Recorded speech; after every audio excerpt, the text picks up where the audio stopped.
Good evening, ladies and gentlemen, and live from Northwestern Medicine Field at Martin Stadium, it is your Northwestern Wildcats live varsity soccer men's game, the ultimate one of the season. I am Salvatore Noble, joined by Sid Savaraman. We're going to have an excellent game here tonight as the Wildcats take on the Ohio State Buckeyes for the final game of the season. Looking to do some damage. Sid, how are you today? I'm doing amazing, Sonny. I mean, leaves are changing. There's that slight breeze in the air. It's actually abnormally warm for a November night, but what a night for some fall soccer. The last night of fall soccer for these two teams are looking to end something of a middling season for both on a positive note.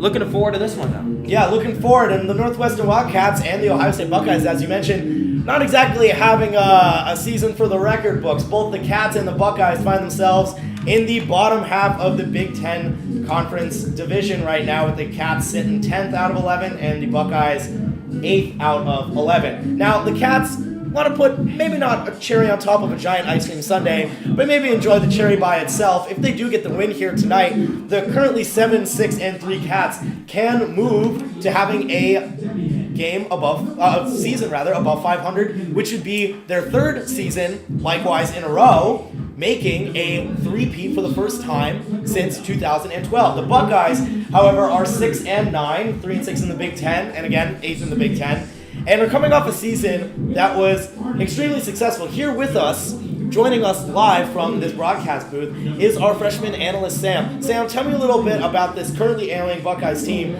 that was nothing but pure and complete domination last year. Yeah, exactly. Great to be here sitting sunny. The Buckeyes had an incredibly strong year last year, finishing 16-2-4 overall, winning the Big Ten tournament and advancing all the way to the semifinals of the 2024 NCAA College Cup. So I think it's definitely a little bit of a surprise their result this year, but maybe they can end off with a win here and see if they can get some positive movement into next season. Yeah, and you really see a different Northwestern Wildcat team than you did last year in this game that we're about to watch, not only because of the different faces and the different trends that we've seen, but because of how the Buckeyes are currently playing. Sid, tell us a little bit about what we saw last time the Buckeyes and the Cats went face-to-face, belly-to-belly. Yeah, well, I mean, it's two different teams. Sam just talked about it. Ohio State was rolling under head coach Brand Maisonneuve last year, but the Cats went over to Columbus, my hometown. No bias there. But they went over to Jesse Owens Memorial Stadium and got rolled 2-0 by the Buckeyes. Obviously, Ohio State isn't the team they were last year. Northwestern, I would argue, is consistently improving. If we're talking in terms of long-term trends, Russell Payne has had this Cats team consistently improving year over year. They've had a good number of injuries. If you want to go into it right now, Nigel Prince, their starting center back, has been out for quite some time. They have Baraka Tarleton, usually a center mid, going in and playing center back these days, but it hasn't seemed to matter. They have kept 5 clean sheets this year, and if they keep one tonight, goalkeeper Rafael Ponce de Leon will write his name into the Northwestern record books as 10th all-time, the senior goalkeeper. Interestingly enough, we're talking about trends in the micro scale versus macro scale. One trend that I'm really looking at is, yes, this Ohio State Buckeye team is coming fresh off of a win at home against Penn State. But if you zoom out a little bit, that was breaking a 5-game loss streak that they were going on, combination of home and away games. And that's what dropped them to 6-9. And quick math right here, they must have been 5-4 beforehand, and really kind of dropped the ball and kicked it in front of them and rolled down the hill into a big mud pile. I mean, it was a tough schedule for the Buckeyes going up against the Terrapins and Washington, the two top teams in the Big Ten, back-to-back.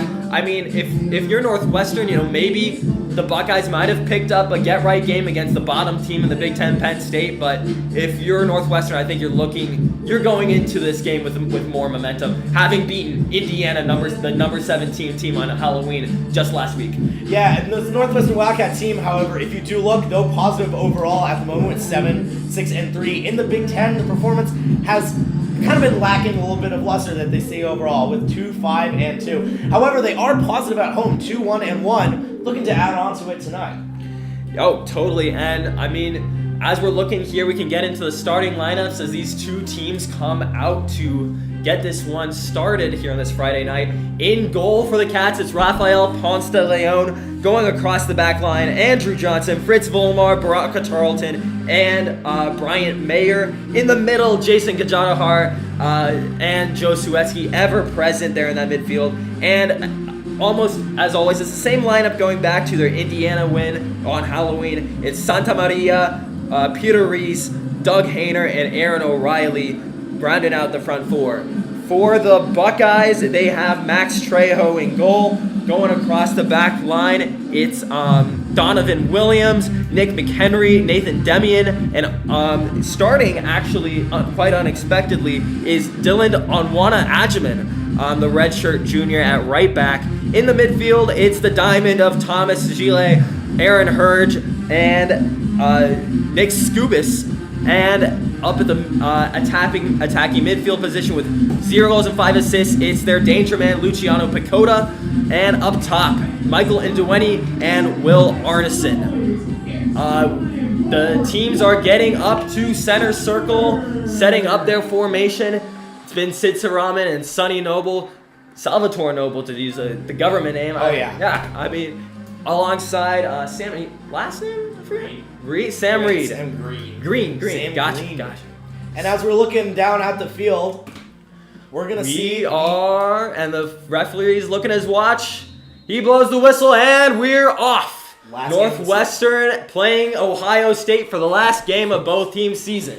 Big header at the right back position. It was Bryant Mayer going in for it, undercut by Ohio State's number 14, Nick Skubis. The sophomore midfielder kind of getting a little antsy just seconds into this one, starting in place of who's usually starting for them, Ashton Bilo, the number 10. And on that first contest, Bryant Mayer really slow to get up, tried to get up after going up for the header of the deep ball down the left side of the attacking third for the Buckeyes.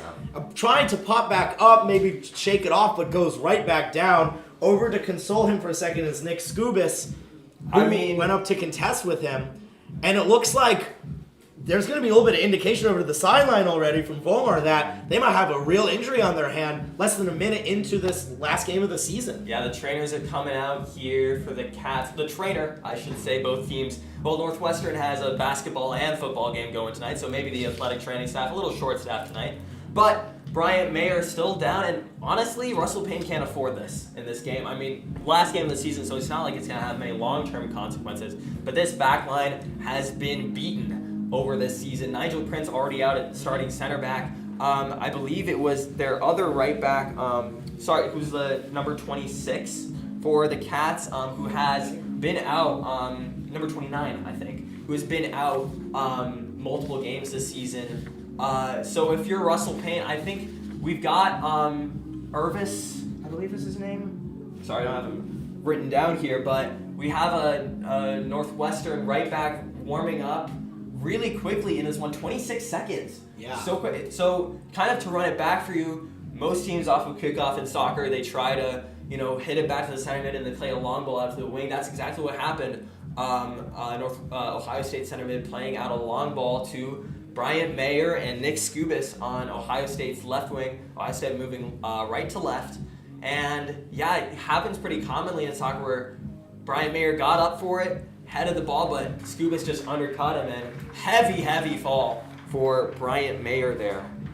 He's back up. Fans clapping on this one for, some fans out here with hats and beanies, but others, in some lighter clothing for it's an unnormally warm fall night here. But we'll get restarted here as Mayer heads back onto the sideline. Looks like he shouldn't need to be taken off so early into this one. He'll just get clearance to come back out on the field. Looks good from that side of things for Russell Payne. And we get restarted here with Ponce de Leon playing around the back line. It's Fritz Volmar playing it up into the touchline. Up at midfield will be a throw for the Buckeyes. Yeah, and we talk about different injuries and people coming in. Everett Fisher would be my first guess as who would be coming in for Meyer. However, he has been out a substantial amount in the second half of this season. He's not coming in anytime soon, but it doesn't look like Mayer is going to be out for long. Buckeyes get this one back in play, and it's just ping-ponged right back out. About 30 yards from goal here at the Ohio State far sideline. Here to throw is the Ohio State right back, Onwana Ajaman. The long throw into the box, jostled around, hit up to, and then out for the Cats. They'll look to build out from the back here. It's it's Doug Hayner playing it up to O'Reilly. Reese brought down. Oh, and a push!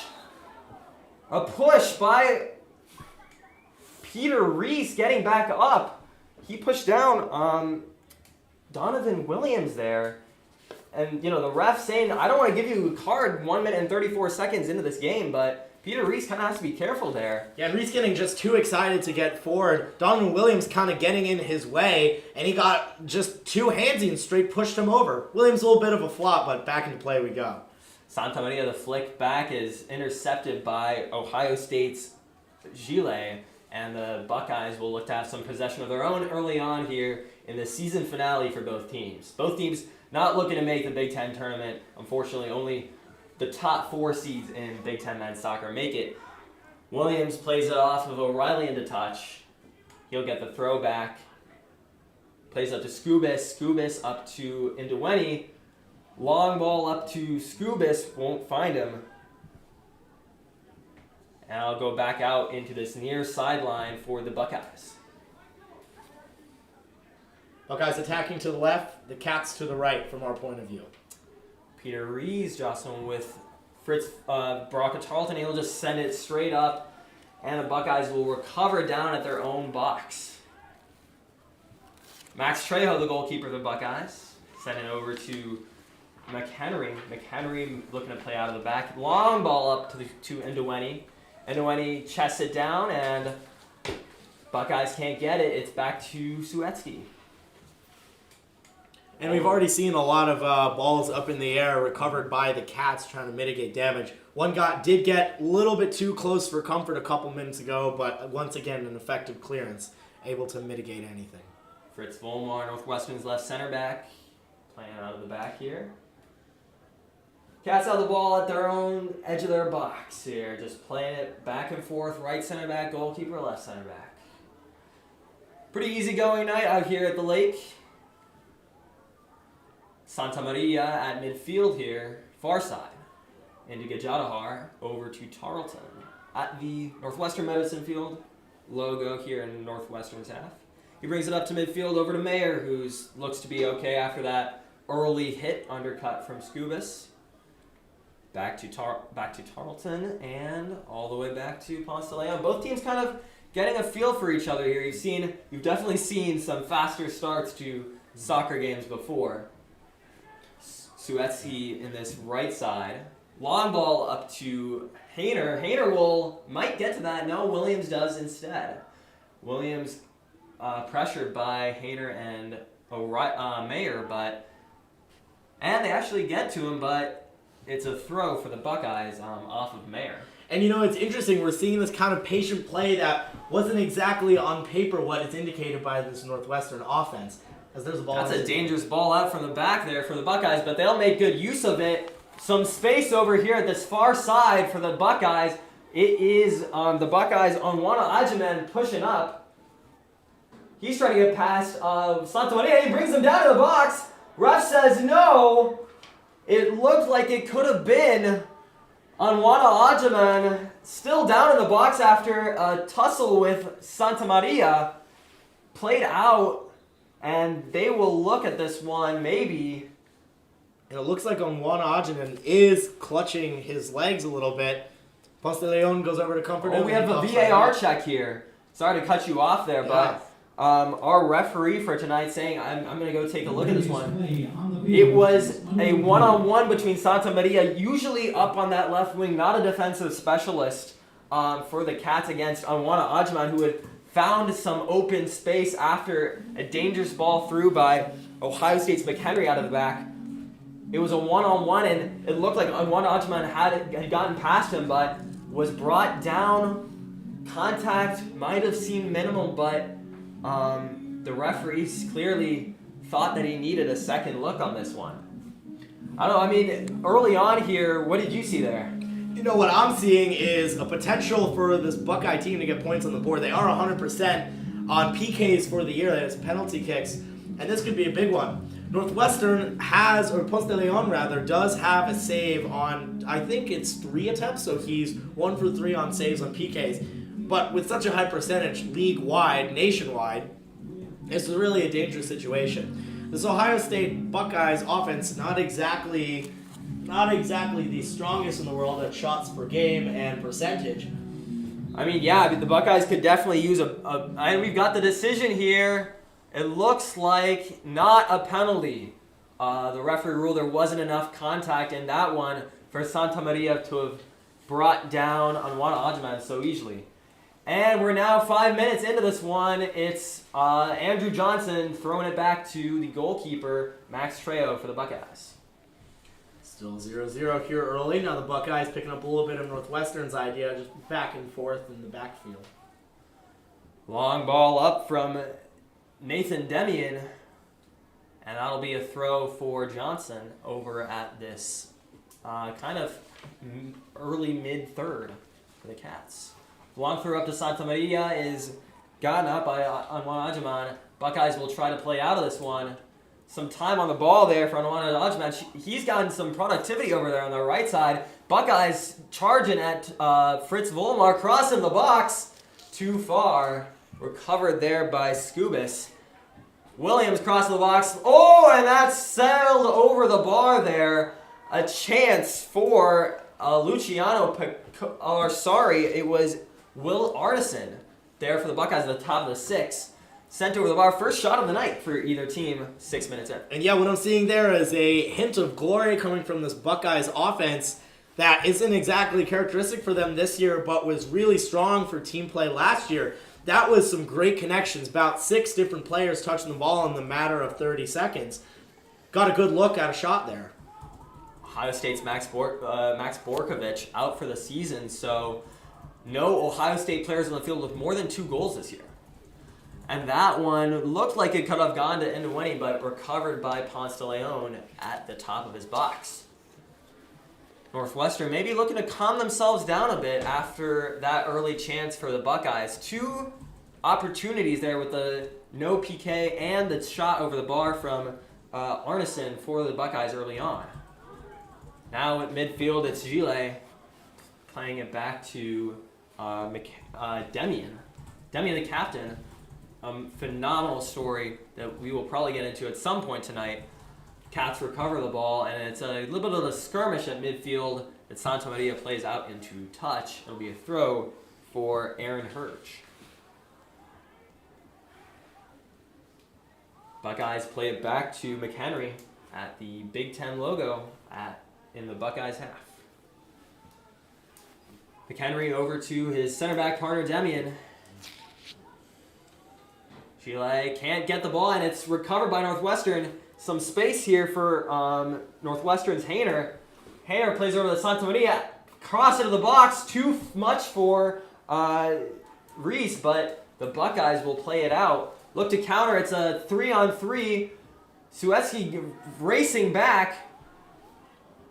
And that one was hit off of the Ohio State's Arneson out for a goal kick. Kind of a, too much momentum, and he just couldn't get on it. It's the 8th minute here, still 0-0 between these two teams. And after I see Arneson sprint down the field, what I really look back for is that Peter Reese was really the maker and ender of the last possession. He was the one that got the initial steal on the pressure, and then was also able to get deep into the box and just barely missed the cross to him to the goal.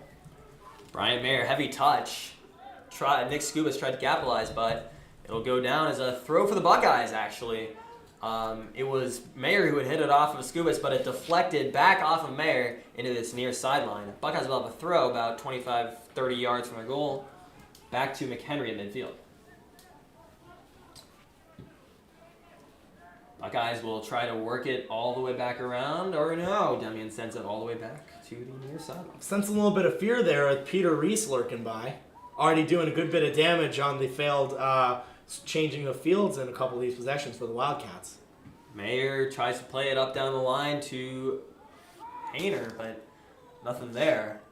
High ball from Mayer heads down to Gajadahar, recovered by Hayner, but Williams will get it off the tackle from Gile.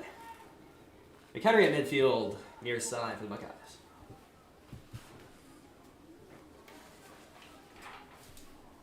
It's been another kind of slow start for both these teams. Not very high scoring on the Ohio State side. Northwestern kind of gets in there with 1.25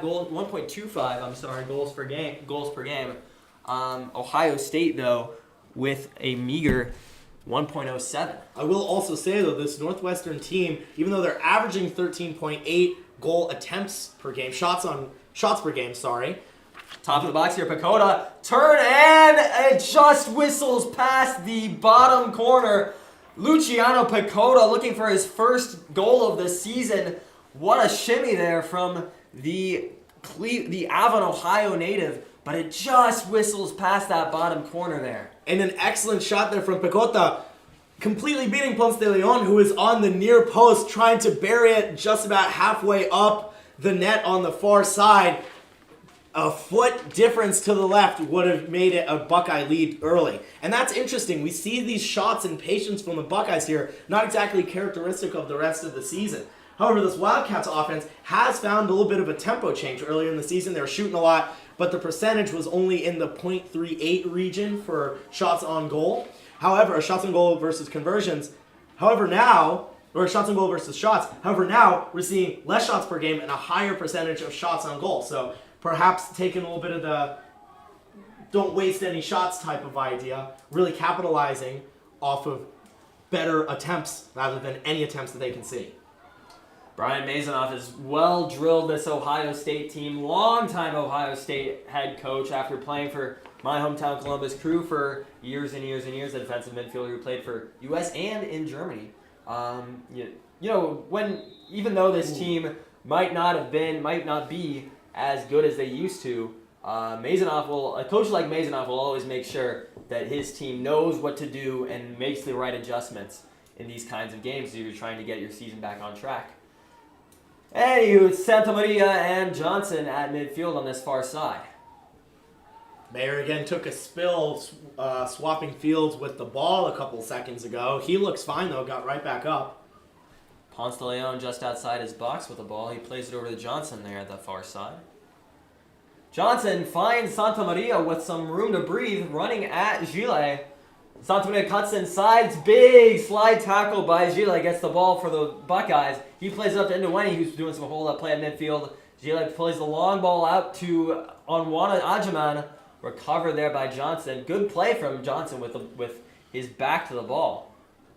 Johnson finds a way to get it to Gajadahar, but Gajadahar plays it right straight back to Gile. Gile's done pretty well patrolling that defensive midfield for the Buckeyes early on. Some good interceptions and tackles there from I believe he's from out of Germany, right? Yeah, Wuppertal, Germany. Playing out of the 5th division in Germany, won the championship with them and got up to the 4th division before joining Ohio State. Ball back with the Cats and Ponce de Leon at the top of his own box. 13 minutes into this one, still tied up at 0-0. Ponce de Leon with an Ohio State press coming up at him. Johnson on the far side plays into Suetsky. Suetsky, too much pressure there. Ohio State sending 4. And in the end, the pressure gets to Suetsky, and it's back with the Buckeyes. A little bit of back and forth around midfield here from both of the teams. Peter Reese pressing up, and there's a long ball down the far right side. And Ndewani will look to get this one in the corner. He's gotten his way into Arneson, and he somehow missed that at the top of the 6th there. And what a golden opportunity from Arneson, and he falls down as a kind of awkward strike off his foot. Ponce de Leon caught exactly flat-footed, would not have been able to do a thing. Arneson somehow misses wide right, falls over and clutches his head, knowing that that was the second opportunity in this game for the Buckeyes that not perhaps went to waste, but was not used to the fullest. Well, Arneson will have to be kicking himself after that one. Not a striker's finish there, just over the bar. And I mean, for the Buckeyes, they've had opportunities. That's now 4 solid chances for the Buckeyes early on, putting pressure on Northwestern. If you're Russell Payne, you got to shore up that back line pretty quickly here.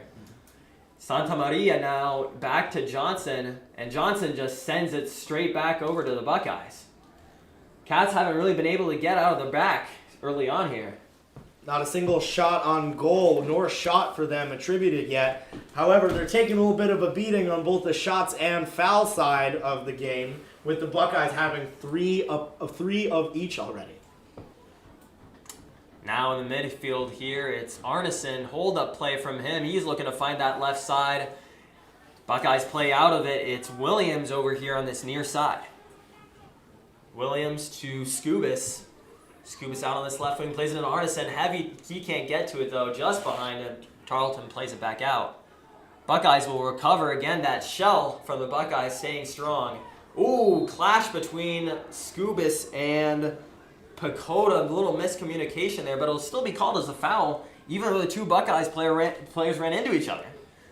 Yeah. Kind of puzzling there from the referee, but the Buckeyes will have a free kick chance to get into the box here. It'll be Skubis at this near sideline, about 40 yards, equal distance between the box and midfield for the Buckeyes. And I think Gajadahar might have gotten a foot in there. Pecota did hop up and start looking around, saying, "What's going on, man?" and did finally get the whistle a couple seconds later. It's Skubis in swinging ball, headed over. It was Ohio State's, I believe it was Herge there, or no, it might have been McHenry, the 6'3" center back running back here on that header. It was a little bit behind him, the delivery, so he had to reach back and eventually didn't get his head around it to get it on target there. Now it's Hainer skips through 2 Ohio State defenders in the near side here, and now Gajadahar has space to breathe. He's looking to get it over to the right side, to the left side, charging forward. It's Santa Maria with a 2-on-1, Ohio State will get back.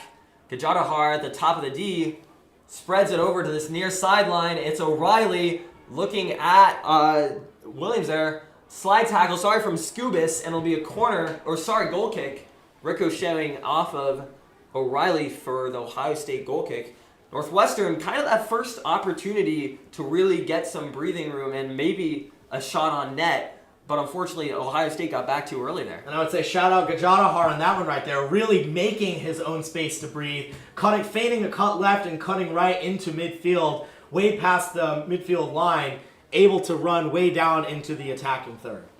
It's Herge spreading the play there to a streaming Onwana Ajaman. Onwana 1v1 against Santa Maria, sends it in, but straight to Ponce de Leon. An easy grab in the end for the senior goalkeeper out of Florida. Pecota in the region once again, only about 2 steps behind the ball when it hit Ponce de Leon in the chest.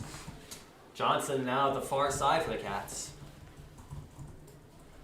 And now, after some early opportunities for both teams, Northwestern looking to get a handle back on things with some possession. Ohio State playing a pretty good high block that has caused Northwestern trouble early on. In that case, it was Hainer playing it out into touch. An errant pass, really, just because there was too much pressure from the Buckeyes. Yeah, and Aaron O'Reilly, a little bit of frustration shaking his head as it goes out of bounds. However, Buckeyes aren't exactly going to press, keeping it cool in their own defensive third. Yeah, Masonov is more than happy to play a high line here when Northwestern has possession. And when they get it back, use the space in that back half of the field to draw Northwestern's pressure in and maybe get an opportunity. McHenry now with the ball over to Williams on this near side. Flick back from Skubis is looked to be successful. It was Williams who had skipped past O'Reilly, and he'll get a free kick at midfield. Wow, and Williams really tugging at O'Reilly's jersey as he goes down. We saw a little hang-in in there. Long ball forward from McHenry into Nduweni. Hold-up play. He's got his sights at goal, but stabbed back from Volmar. It'll be Gajadahar to recover. Back to Tarleton. Not any space for Tarleton to breathe and get back to Ponce de Leon as it was earlier in the game, now in the 19th minute. Nathan Demian, the header on the long ball from Tarleton, recovers it for the Buckeyes. Really, Northwestern has not had the opportunity to get up through midfield to get their center backs high for Northwestern and get some possession early on. Volmar now for the Cats and in the defensive third. Buckeyes giving it up all of a sudden, giving them a lot more space than we saw in the last possession. Tarleton able to work up all the way to midfield here before he cuts it back, finally getting a little bit of pressure from Arneson. I mean, this is a very disciplined Ohio State formation. Long ball up to Johnson, though. He'll find it in the corner, but does he have any options? No touch from Johnson means it's back out to Ohio State there.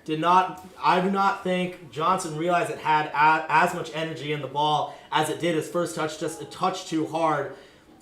Went careening up near his shoulders and bounced out of bounds before he could get another foot on it.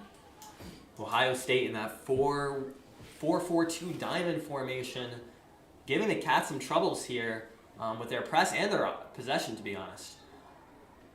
And when he fouled in the back half of the field, Ohio State starts it back up quickly, back to McHenry. In the backfield, you can really see McHenry with his 6'3" frame back there, really holding it down. Huge threat on corners and free kicks, as we saw with that Scuba's delivery earlier on. Now in the 21st minute, both teams still tied up, but the Buckeyes have had the bulk of possession and opportunities, so to speak, giving the hosts Northwestern some trouble early on in this first half. It's Nathan Demian into Gile, back to Anwana Ajaman in the far side. That one's tackled by Santa Maria. Suetsky ricochets off of Gile back into touch. There's Peter Reese getting in with it again. Peter Reese really being the man that's making everything happen down in the attacking third. Able to retain possession with a little bit of fancy footwork. Suetsky with 3 Buckeyes around him, can't get it past any of them. We'll be back up to Suetsky again. And just kind of sloppy from Northwestern. Some heavy touches, not playing it exactly to their teammates' feet. It'll be Trejo in the back for the Buckeyes with them having possession once again. High press from Northwestern, though. But again, Ohio State just kind of plays out of it pretty easily. Tarleton now running back at his own goal. Plays it back to Ponce de Leon. And again, Ohio State has found ways to get the ball in their own attacking half off of pressure in a way that Northwestern really hasn't. Ohio State has been able to get out of their own half multiple times now when Northwestern has sent the high press. Yeah, and I'm seeing a little bit of a miss here from Northwestern. You're seeing a little bit of not inter-teammate miscues, but kind of just intra-teammate. We saw a little bit of a bad ball, or a good ball that was squandered by Johnson. Suhetsky doing something similar a couple seconds ago. The little personal mistakes Northwestern is making is able to be capitalized by the Buckeyes, who already have 4 shots on goal so far. Ooh, dangerous ball out of the back there from Gile, and they'll be lucky to get out of it. It's Ndewani at midfield now. In the 23rd minute. Gile brings it back. And the Buckeyes can get their formation set in their own, in the Northwestern's attacking half, defensive half. Sorry. A couple times there where you see a bad ball from Ohio State that Northwestern just can't capitalize on. In that case, it was a loose ball over to McHenry that Doug Hayner was looking to get on top of, and a slip there. Oh, cross of the box. That will be pretty easy for Tarleton to deal with, though. Back to what I was saying, a couple times when Northwestern could have made the most of those opportunities and press, but they just didn't. Crossfield ball there from Santa Maria just doesn't really go to anybody. Gajadahar will cover at the center circle. Suetsky back to Volmar. And something I'm noticing about Gajadahar is, as do a lot of guys that aren't exactly 6'2", is really using a low center of gravity to make these really tight turns. Almost running into the ref there, Gajadahar was for a second, but only because he was able to cut around so quickly. And those 6s with that low center of gravity, they're not too common, but they're sneakily good at least in my soccer viewing experience. I mean, you think of, Darlington Nagbe, to make an MLS reference there, a guy who was very small frame, but you just could not take the ball off of. Gajadahar, much the same kind of player. He's charging through the midfield to Suhetsky, who has some open space. Top of the box, charging to Santa Maria, back to Suhetsky, shot, saved by Trejo! Diving stop, still Northwestern has it at the top of the box, out to Gajadahar. Back to Santa Maria, looking for some space, can't find it. Buckeyes will clear. Best opportunity of the night for the Cats. Yeah, and a great shot there, and a great save on the other end. Terrible clearance chance there from the Buckeyes D gave the Northwestern Wildcats a second chance. Gajadahar and Hainer not exactly able to capitalize, though. Taken off of Gajadahar, he's back onto Hurge, trying to get the ball back. Buckeyes will gain some more possession here as they look to temper the nerves a bit after Gajadahar really, like we said, charged through the midfield and made things happen for Northwestern. Yeah, and Trejo really is not in the box on his own at this point with Martino Santa Maria and two other Cats in the box with him almost at all times. Suhetsky up to Williams, but Buckeyes will recover back to Trejo. Cats are really smelling the blood of the red uniforms of the Buckeyes. Getting nasty and swimming closer like sharks in the water. Cats on the prowl, you could say. There you go. That's the metaphor. Tarleton header at midfield up to Suhetsky. Up to O'Reilly there. Back to Suhetsky. Over to Hainer at the edge of the corner of the box of the byline. Near sideline here. It's O'Reilly to Mayer. Cats still probing. And the Buckeyes will clear through Hurge, I believe, or Scubis, whose name we haven't said very much in the last few minutes. And we see Indiweni go down there, and that's going to be another foul on the Cats. Ref getting a little annoyed, telling them to calm down. Gajadahar just kind of shrugs and walks off. The same with Hainer. Early on, at the 27th minute, it's Doug Hainer coming out for Yuval Nemrodi. Nemrodi lining up here at the kind of right center forward position. The Israeli listed as a midfielder, but generally can play midfielder or forward. Russell Payne very flexible with where he plays his players. Kind of expects everyone to be able to play anything, as we saw almost in that Rutgers game with Joe Suhetsky lining up in goal. An interesting switch, bringing Nemrodi in, only his 5th game on the season. You wonder if they think the juniors needs a little bit more playing time just for next season, as this is more or less a throwaway game. Mm-hmm. Not exactly a throwaway game, but a good opportunity to see good minutes against against a formidable opponent. Yeah, I mean, an evenly matched opponent. Evenly matched, yeah. I'd say this is like a good diagnostic for Russell Payne, for both teams to see where they are going in the offseason. I wouldn't be surprised if later in the first half, in the second half, you see the Buckeyes maybe do the same, bring some guys that haven't seen a lot of minutes onto the field. I mean, Anwana Ajiman, for a guy who hasn't played very much for the Buckeyes at right back, has put in a shift today. Mm-hmm. It's Suhetsky trying to play a ball in that got knocked out by the Buckeyes. It's back to Mayer at midfield. But again, I mean, I think an opportunity for both teams to experiment and see what they've got. And Nduweni running at the two center backs here now after a giveaway in the midfield by Northwestern. It's back to Hurge. Hurge over to Scubis at the top of the box. Shot goes wide. That's going down as the 5th shot, I believe, for Ohio State. A lot of opportunities through giveaways in the midfield, counterattacks that have resulted in space for a lot of these Ohio State midfielders. And once again, you see these kind of unadulterated looks coming in. Scubis, we could kind of see on our diagonalist point of view, is pretty sweet. Just a little bit wrong in the toe. And the Cats have a counter. It's a 3v2. Over to O'Reilly on the right side of the box. Shot from O'Reilly blocked by Williams at the top of the D. Back to Mayer. Ohio State getting back in the set defense. It's Johnson over at the far sideline, 20 yards out. Looping cross from Johnson. Looks like it'll go out for a goal kick.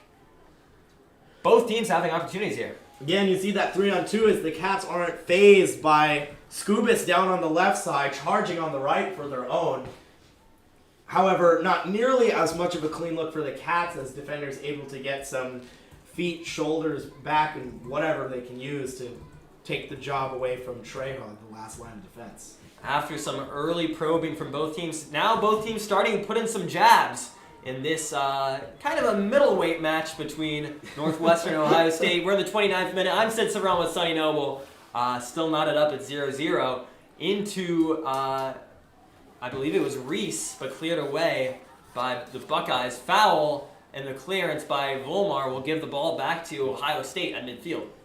And Volmar, a little disappointed, throws the ball all the way back onto the side of the Buckeyes. Ref just shaking his head at this point. Both teams putting up 3 fouls on the season. Interestingly enough, Ohio State, they're kind of privy to them. 172 fouls versus 149 committed by the Wildcats in the same amount of contests. Ohio State's Tanner Creech coming to the game for Michael Ndewene, lining up after Northwestern subbed in a right center forward. The Buckeyes put in their own right center forward. Tanner Creech coming in for the Buckeyes. You give a look to Tanner Creech. He's a guy that has played 15 games on the season, has started 9. Not exactly as we talked about somebody that hasn't gotten minutes, but it's good to see him out here. About 50% of the games he starts, plays the majority of others. Long ball from Demian up to Creech for his first touch of the night. Over to Hurge at going into their attacking third. Intercepted by Johnson, will send it up to Santamaria. Santamaria looked for the inside ball to Reese, but intercepted by Gile. That'll go down as a foul, I think a handball on Gajadahar, giving Ohio State a free kick opportunity about 40 yards out from their own goal. Kind of centrally located, right side center of goal. I believe it is Gile who's standing, or no, it is Scubis, I believe, who's standing over this one. And it makes sense that Scubis is the one that's taking the kick, as you now have 3 players in the Buckeyes. You got McHenry, Gile, and now also Creech, 6'3", a formidable presence in the box. Doesn't matter as that one's overhit by Scubis right into the hands of Ponce de Leon. Pretty easy for the Northwestern keeper there. Ponce de Leon, 6'3" on his own, say, hey, it don't matter when I can catch the ball. Goalkeepers kind of have that privilege in this game. Take it up with the English schoolboys of the 1860s. Tarleton at the right side of his own box, charging forward with Creech on his back, puts it into O'Reilly. He gets caught up with Williams. A little bit too much contact there with Williams on his back, says the referee. Gajadahar will send it out to the left side here. It's Johnson. Johnson up to Suhetsky. He'll get to that one with Gile on his back. Back to Johnson. Johnson into Santamaria. Santamaria probing, dribbling. Can he find some space? No, intercepted by Anwana Ajaman. He'll try to send that back up to Creech, but intercepted by Tarleton at midfield.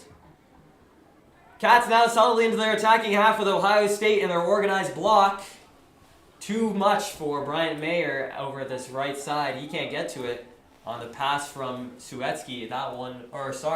From Nimrodi, and that'll go out for an Ohio State throw. Over this near side, Ohio State corner. And, after about 10 good passes in a row, Nimrodi just kind of making a bad pass that wasn't forced. He didn't have any pressure on him, nor did Suhetsky down on the right side have anybody defending him. Just kind of too long and ending what was good. Suhetsky, big sliding tackle on Ohio State's number 15, Arneson, to send that one into touch. Referee wants a conversation, I believe, with either Mayer or, with Bryant Mayer on maybe some jawing here. He's like, what's going on? Bryant Mayer saying, I didn't say anything. But dispute resolved there. Pleading the fifth is the official position from Mayer. We're getting word right now. 34th minute of play, still tied up 0-0 here. Northwestern Wildcats, and Ohio State Buckeyes. Ohio State substitution into the game. And the PA announcer will beat us to the punch. Ohio State subbing in their number 26 there. He will line up at up top. Ohio State rotating their front line, taking out Will Arneson after. Arneson didn't really have too much to bite on early on, except for that big chance at the top of the 6. Around the 20th minute there. Ohio State will play it around up to up to the forward line and out into touch there.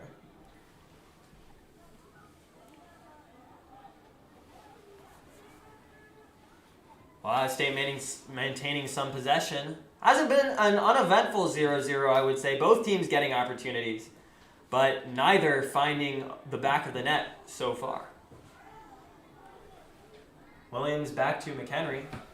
McHenry, long ball over the box to Demian. That one wasn't very easy for him to handle, but he finds a way to get there. And there's another instance of danger right there. Demian, with the ball being just a little bit too high, had to contend with Yeah, I believe it was Reese in the area. Reese That was, yeah. and Peter Reese once again, his name popping up, really putting pressure on, sitting almost at the 6 back there with Trejo. Substitutions in for the And in, just as you say, I believe that's Aaron Reese going off, Peter Reese going off for Vito Itamandi there. Adimandi and Italo Glasgow. Itamandi, yeah. Going in for Northwestern. Type of substitutions that you don't see normally. Really looking, starting to think that they're listening into our conversation about taking some guys out and getting some other guys in. Gajadahar at midfield looking to switch the play back to Mayer on this near side.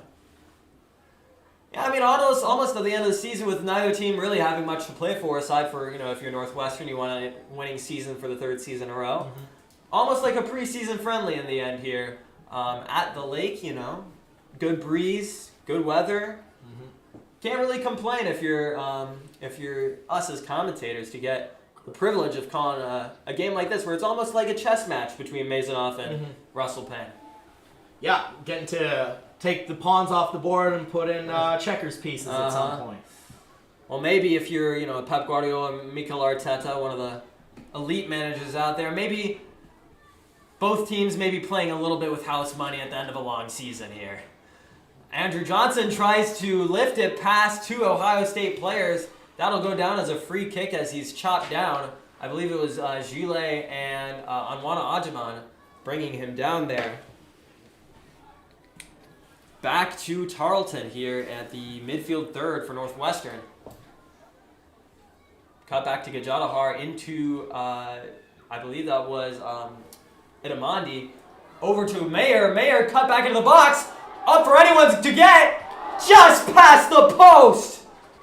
That was Itamandi, I believe, on that one. What an opportunity for Wildcats. No one there to defend for Ohio State on that back post. Sorry, that was... Tyler Glassberger. Yeah, just Glassberger. came in. No, Man, Glassberg, yeah. Tyler Glassberg really with the look of the day right there, able to even put it up a little bit in front of him and really rear back by himself. And we're watching the replay again. Wow. Ladies and gentlemen, Trejo was nowhere in the area and he just missed far right. Unfortunate. Northwestern again with their another great look. Now Ohio State with Hurge at the far side. Back to Anwana Ajiman. Anwana Ajiman to nobody there at the 20 yards out for Ohio State. It'll be Mayer to recover.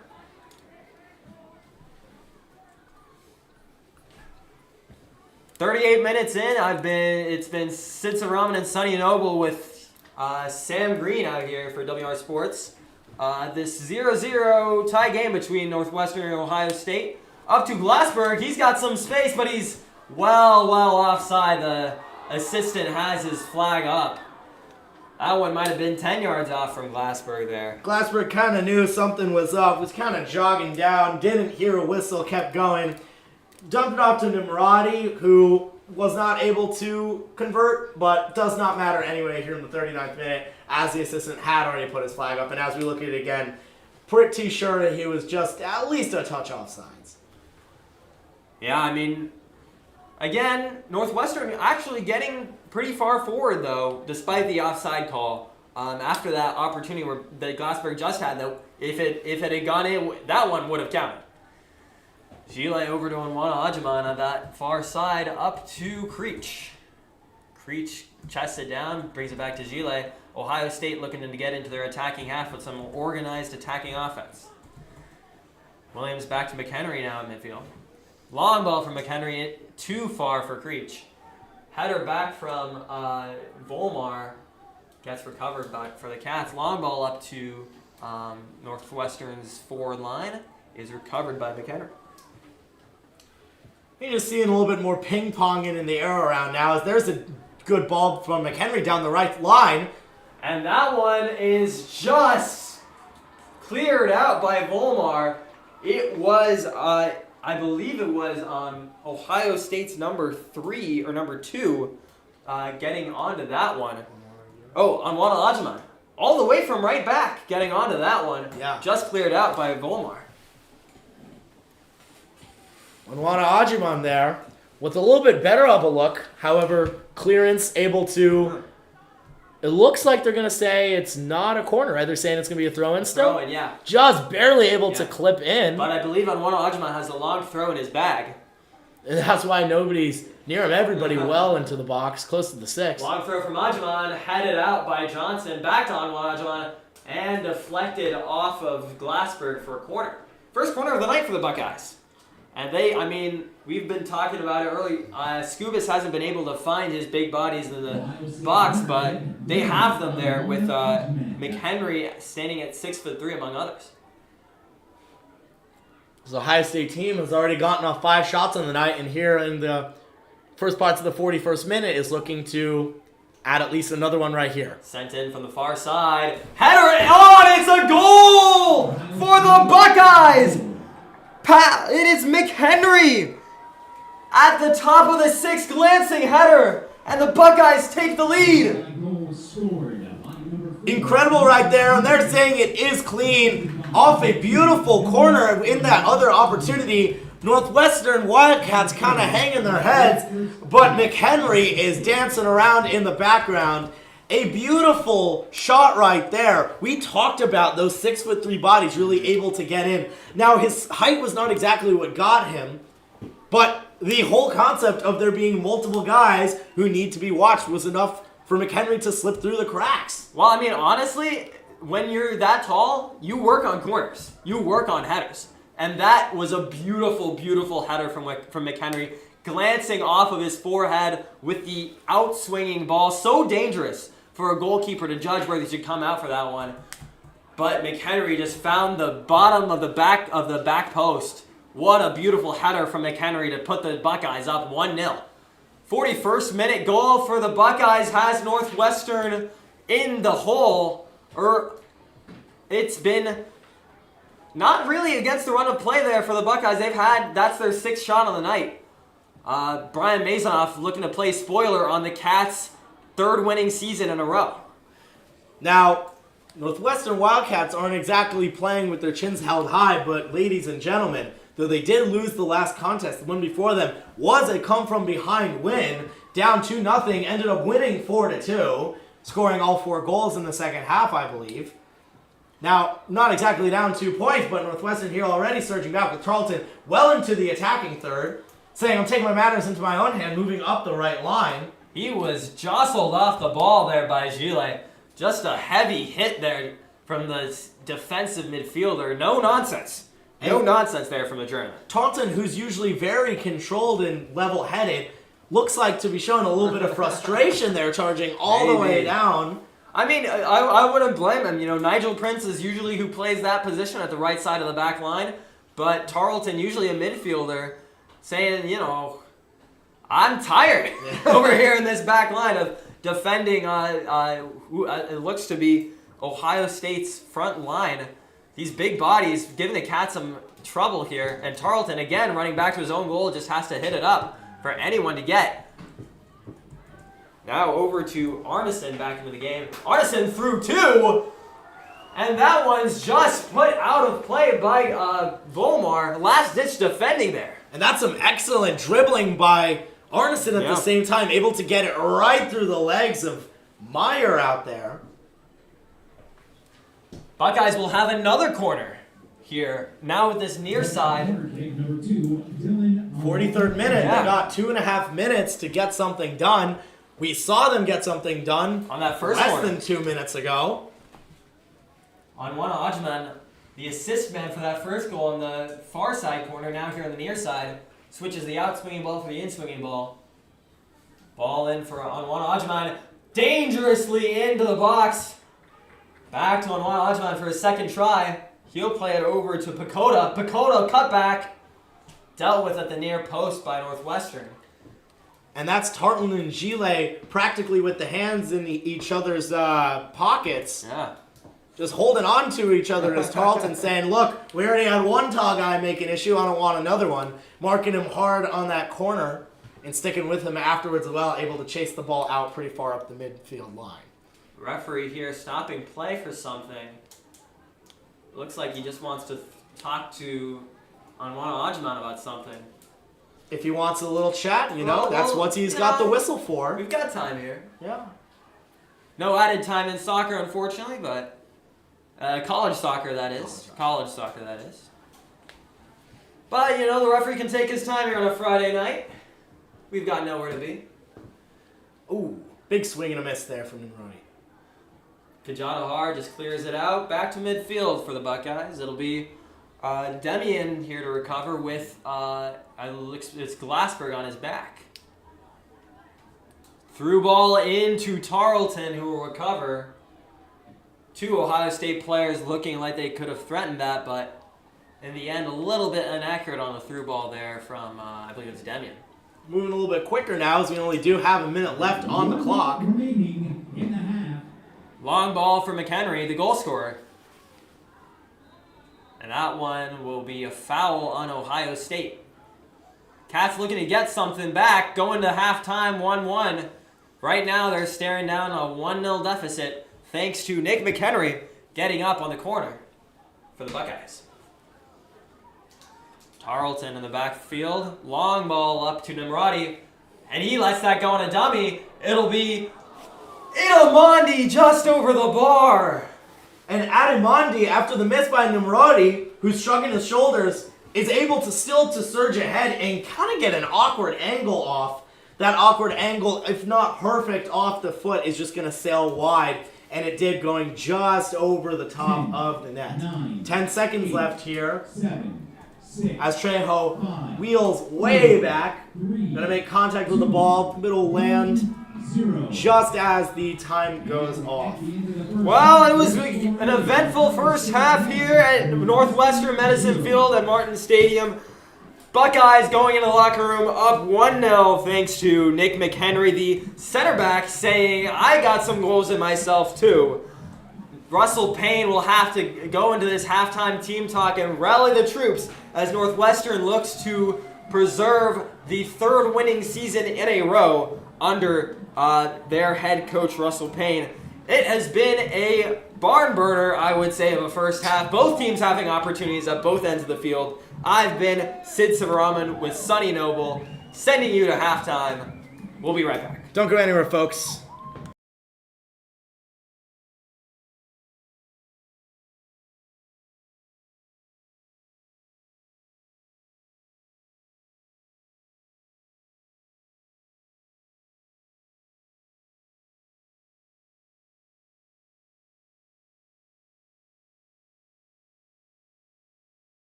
Sports Voice also happens after dark.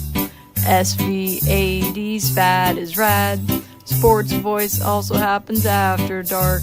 Listen to SPAD today. SPAD is hosted by Anna Watson and Michael Capobianco. Tune in anywhere you listen to your podcasts.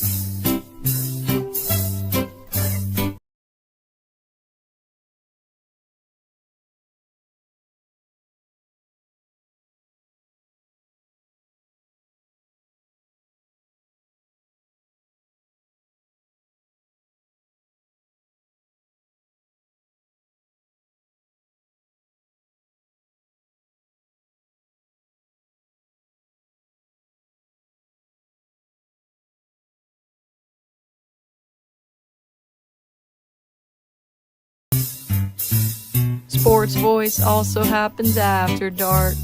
SVAD SPAD is rad. Sports Voice also happens after dark. Listen to SPAD today. SPAD is hosted by Anna Watson and Michael Capobianco. Tune in anywhere you listen to your podcasts.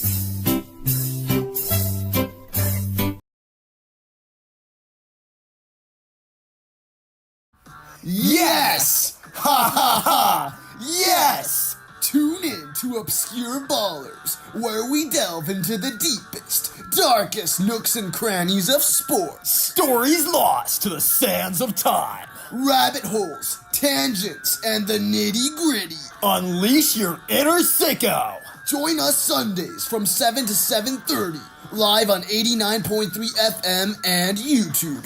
It will be baller! Where can I find all of WNUR Sports' content in one convenient place? Aha! Why, I know where. Skedaddle over to WNURsports.com, your online hub for everything WNUR Sports. How bodacious! What might one encounter in this magical digital destination? Updated broadcast schedules, social media posts, articles, and everything your heart desires. So head over to WNURsports.com and find happiness.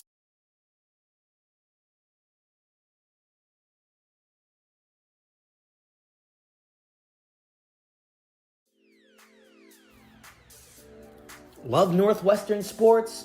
Then you'll Hey, love Pearson. WNUR Sports. Pearson, did you know Follow that us on WNURsports.com Instagram at does more than just article writing? For the best moments Please tell me on more. And off the field. WNURsports.com also Catch has our a hot radio takes station. and You know like us what, on man? Twitter. What is at it, Chuck? WNUR. I'm all for men's football, That's right. men's On soccer, Sundays, 7 to 9 p.m. basketball. But you want something better. Sports. Something more Where our interesting. station members give you Something 3 more electrifying shows right here on the Sports Woman! We should make a show for women's sports during the sports block every Sunday. at 7:30. Wait. WNUR Sports. This already exists. Are you telling me there's a show during the sports block every Sunday at 7:30 that talks about women's sports? Yeah, Chelsea, where have you been? It's called Her Take! Listen to Her Take with us, Chelsea and Brielle, on 89.3 FM every Sunday at 7:30. Or you can watch on YouTube at WNUR Sports. You know what, Brielle? What is it, Chelsea? I'm all for men's football, men's soccer, men's basketball. But you want something better. Something more interesting. Something more, what? Woman! We should make a show For women's sports. during the sports block Every Sunday. at 7:30. Wait. This already exists. Are you telling me there's a show during the sports block every Sunday at 7:30 that talks about women's sports? Yeah, Chelsea, where have you been? It's called Her Take! Listen to Her Take with us, Chelsea and Brielle, on 89.3 FM every Sunday at 7:30. Or you can watch on YouTube at WNUR Sports. Cats are going 24-0 in Big Ten play. Excited to see maybe an offensive explosion this weekend. This Northwestern team is really, really fun to watch. With a new episode every week, we have the best coverage of Northwestern football, men's and women's basketball, and baseball. Come for the analysis, stay for the banter. It's WNUR Sports Podcasts. Hey Northwestern fans, are you enjoying our broadcasts and the hot takes from our station members on our talk shows, but didn't know WNUR releases a fresh podcast every single week? That sounds pretty brutal. In the fall, we're talking football on Moving the Chains. The Wildcats have won the 2021 Citrus Bowl. In the winter, it's men's and women's basketball on Off the Heave and Crashing the Boards. Boo Booey continues to make it rain against Michigan State with that three-pointer. Give and go back to Burton. Three-pointer's good for Veronica Burton. And in the spring, we're covering the Northwestern baseball team on Rounding the Bases. And it is 5-5 in the bottom of the ninth. Do you believe that? And do you believe that our podcasts are on Spotify? And Apple, if that's your thing. Listen to WNUR Sports Podcast, hosted by Margaret Fleming. Come for the analysis, stay for the banter. And always, go Cats. Yes! Ha ha ha! Yes! Tune in to Obscure Ballers, where we delve into the deepest, darkest nooks and crannies of sports. Stories lost to the sands of time. Rabbit holes, tangents, and the nitty-gritty. Unleash your inner sicko. Join us Sundays from 7 to 7:30, live on 89.3 FM and YouTube. It will be baller. Where can I find all of WNUR Sports' content in one convenient place? Aha! Why, I know where. Skedaddle over to WNURsports.com, your online hub for everything WNUR Sports. How bodacious! What might one encounter in this magical digital destination? Updated broadcast schedules, social media posts, articles, and everything your heart desires. So head over to WNURsports.com and find happiness. Love Northwestern sports? Then you'll love WNUR Sports.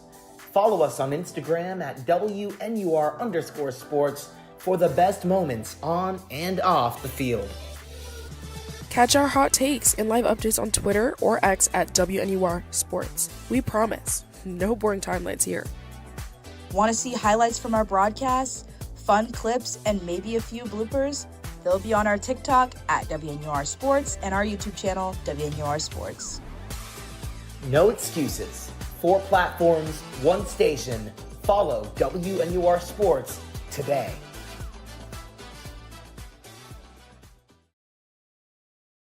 Hey, Pearson. Hey, Calvin.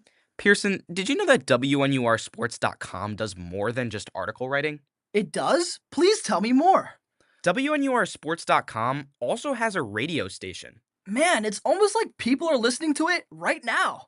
That's right. And on Sundays from 7 to 9 p.m., you can tune in to WNUR Sports to hear our station members give you 3 electrifying shows right here on the Sports Block. Only on 89.3. Flight attendants, please prepare for departure. And make sure to fasten your seatbelts as we get ready for takeoff with WNUR Sports. We've got articles on WNURsports.com. And of course, we've got broadcasts. And finally, we've got the Sports Block, Sundays from 7 to 9 p.m. every single week.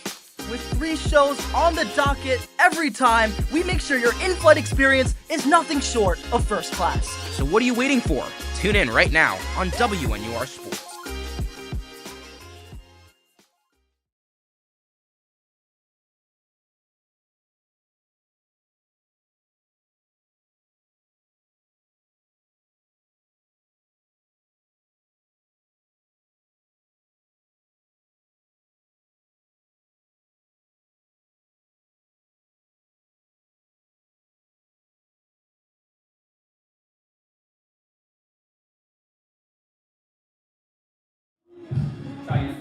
Test. All right, and welcome back to Ohio State at Northwestern.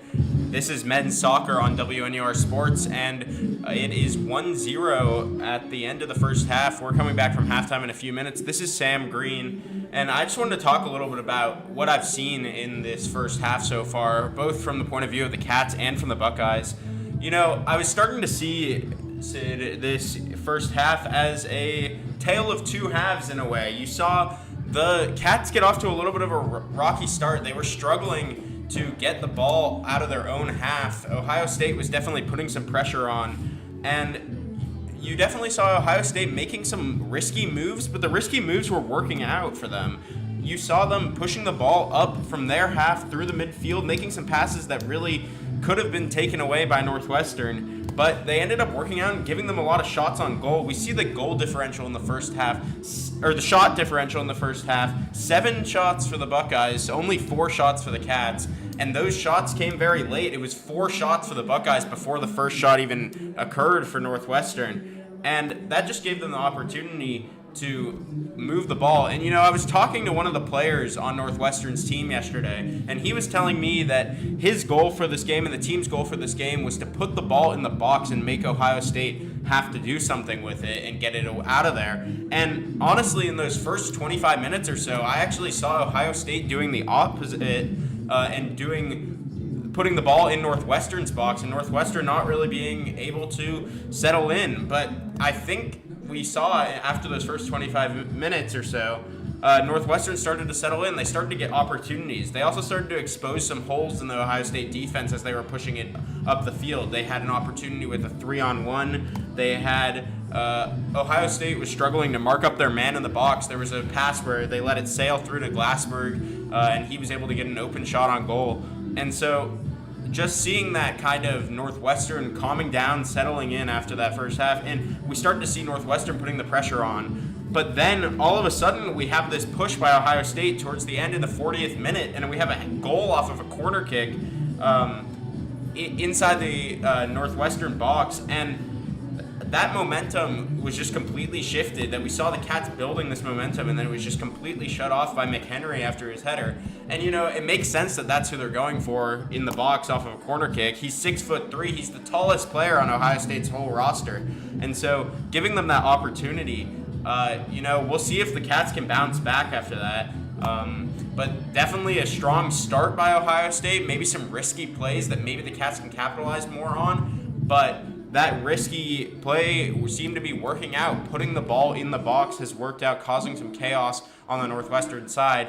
Now, of course, this game we're looking to see if it's the kind of game where Northwestern can win and gain some momentum into next season, because this is their last game, both of these teams, their last game for the season. But that may result in Northwestern putting some players in that maybe wouldn't get as much playing time, trying to get them adjusted to a pretty formidable opponent in Ohio State, who had a very strong season, as I mentioned, last season. So just looking into that, but Northwestern had one final push at the end of the half, in the last minute or so. They were able to get one more shot, and maybe they can take that opportunity and see if they can do something with it starting in this next half here. What do you think, Sid? I mean, you kind of put it perfectly.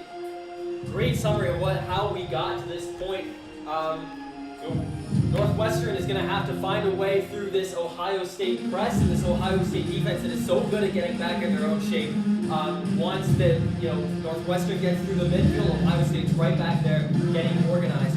We will see what Russell Payne has in store for us in this second half, the last half for both of these teams' seasons. I've been Sid Simroman with Sam Reed giving us a phenomenal summary. We will be right back, or actually right into this second half here. Going into this one. Woo! Sorry about that. It is. We're going? Sid Simroman here with Sonny Noble for this second half of Northwestern Wildcat Soccer. The last half, again, like I said, of this team's season. Russell Payne looking to bridge a 1-0 deficit in this one. And really interesting, we kind of got a Ship of Theseus situation going on here on the field.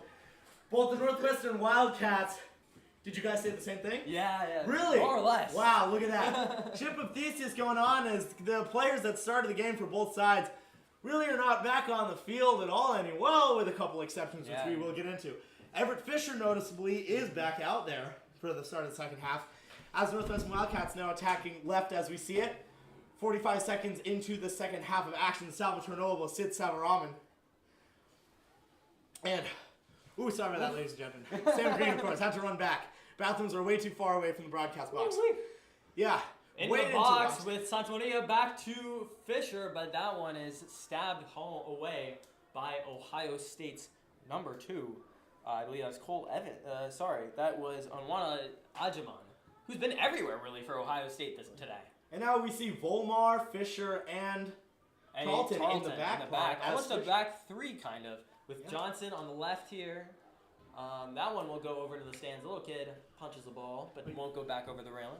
We see Fisher getting up into the action. The last game I called that had him, I really saw that even though he kind of plays mid and D at the same time, he is prone to pushing up or, conversely, hitting the ball as hard as he can. Really kind of a multi-threat asset that's seen a good bit of playing time, as Martina Santamaria is not able to turn around in the box and get a shot off as the ref did call beforehand. Let's see, we are getting good audio. We are indeed getting good audio. Yes. Love to see it.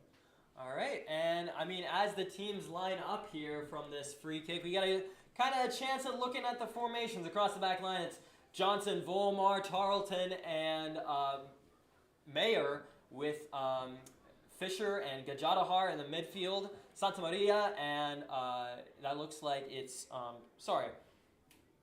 Inamondi on the right side, and Reese and Suhetsky up top. Reese back in, working a little bit in the middle, however, not able to get anything done is Adamondi off on the far right side in the attacking third. Now, Sid, what we're seeing so far here is an interesting type of domination. Yes, Ohio State is up. Fouls are up as well, 6-6 apiece, and shot 7-4 to Ohio State. What do you see that this Northwestern team needs to do, even if not to win, but to convince you that next year is looking promising? Well, it might just be to manipulate the video review, as we are in a VAR check. I didn't really see all that much, but it might be some kind of handball in the box. I believe it was a header out, but maybe not a header or a hander out of the box from an Ohio State player. Second video review of the night there after the Santa Maria and Anwan Ajaman, tussle there in the first 26 seconds or something like that. And that's one way you can say it. Yeah. See him stretching around. But I mean, this is if it is a penalty review or a red card review, or if something, it wouldn't be a penalty in the other box. We're over here in Northwestern's attacking half. It could be a golden opportunity for Russell Payne. Just 2 minutes and 34 seconds, and if it's a red card or if it's a penalty, if you're Brian Mazonoff, you're throwing away your halftime plan. Yeah. So quickly. I see halftime plans and halftime hands as many players on both sides have donned some gloves. Temperatures are, I'm sorry, I'm really proud of myself for that. That's the halftime glove donning, indicative of these cold temperatures. We are going to have a front sweeping through Sunday.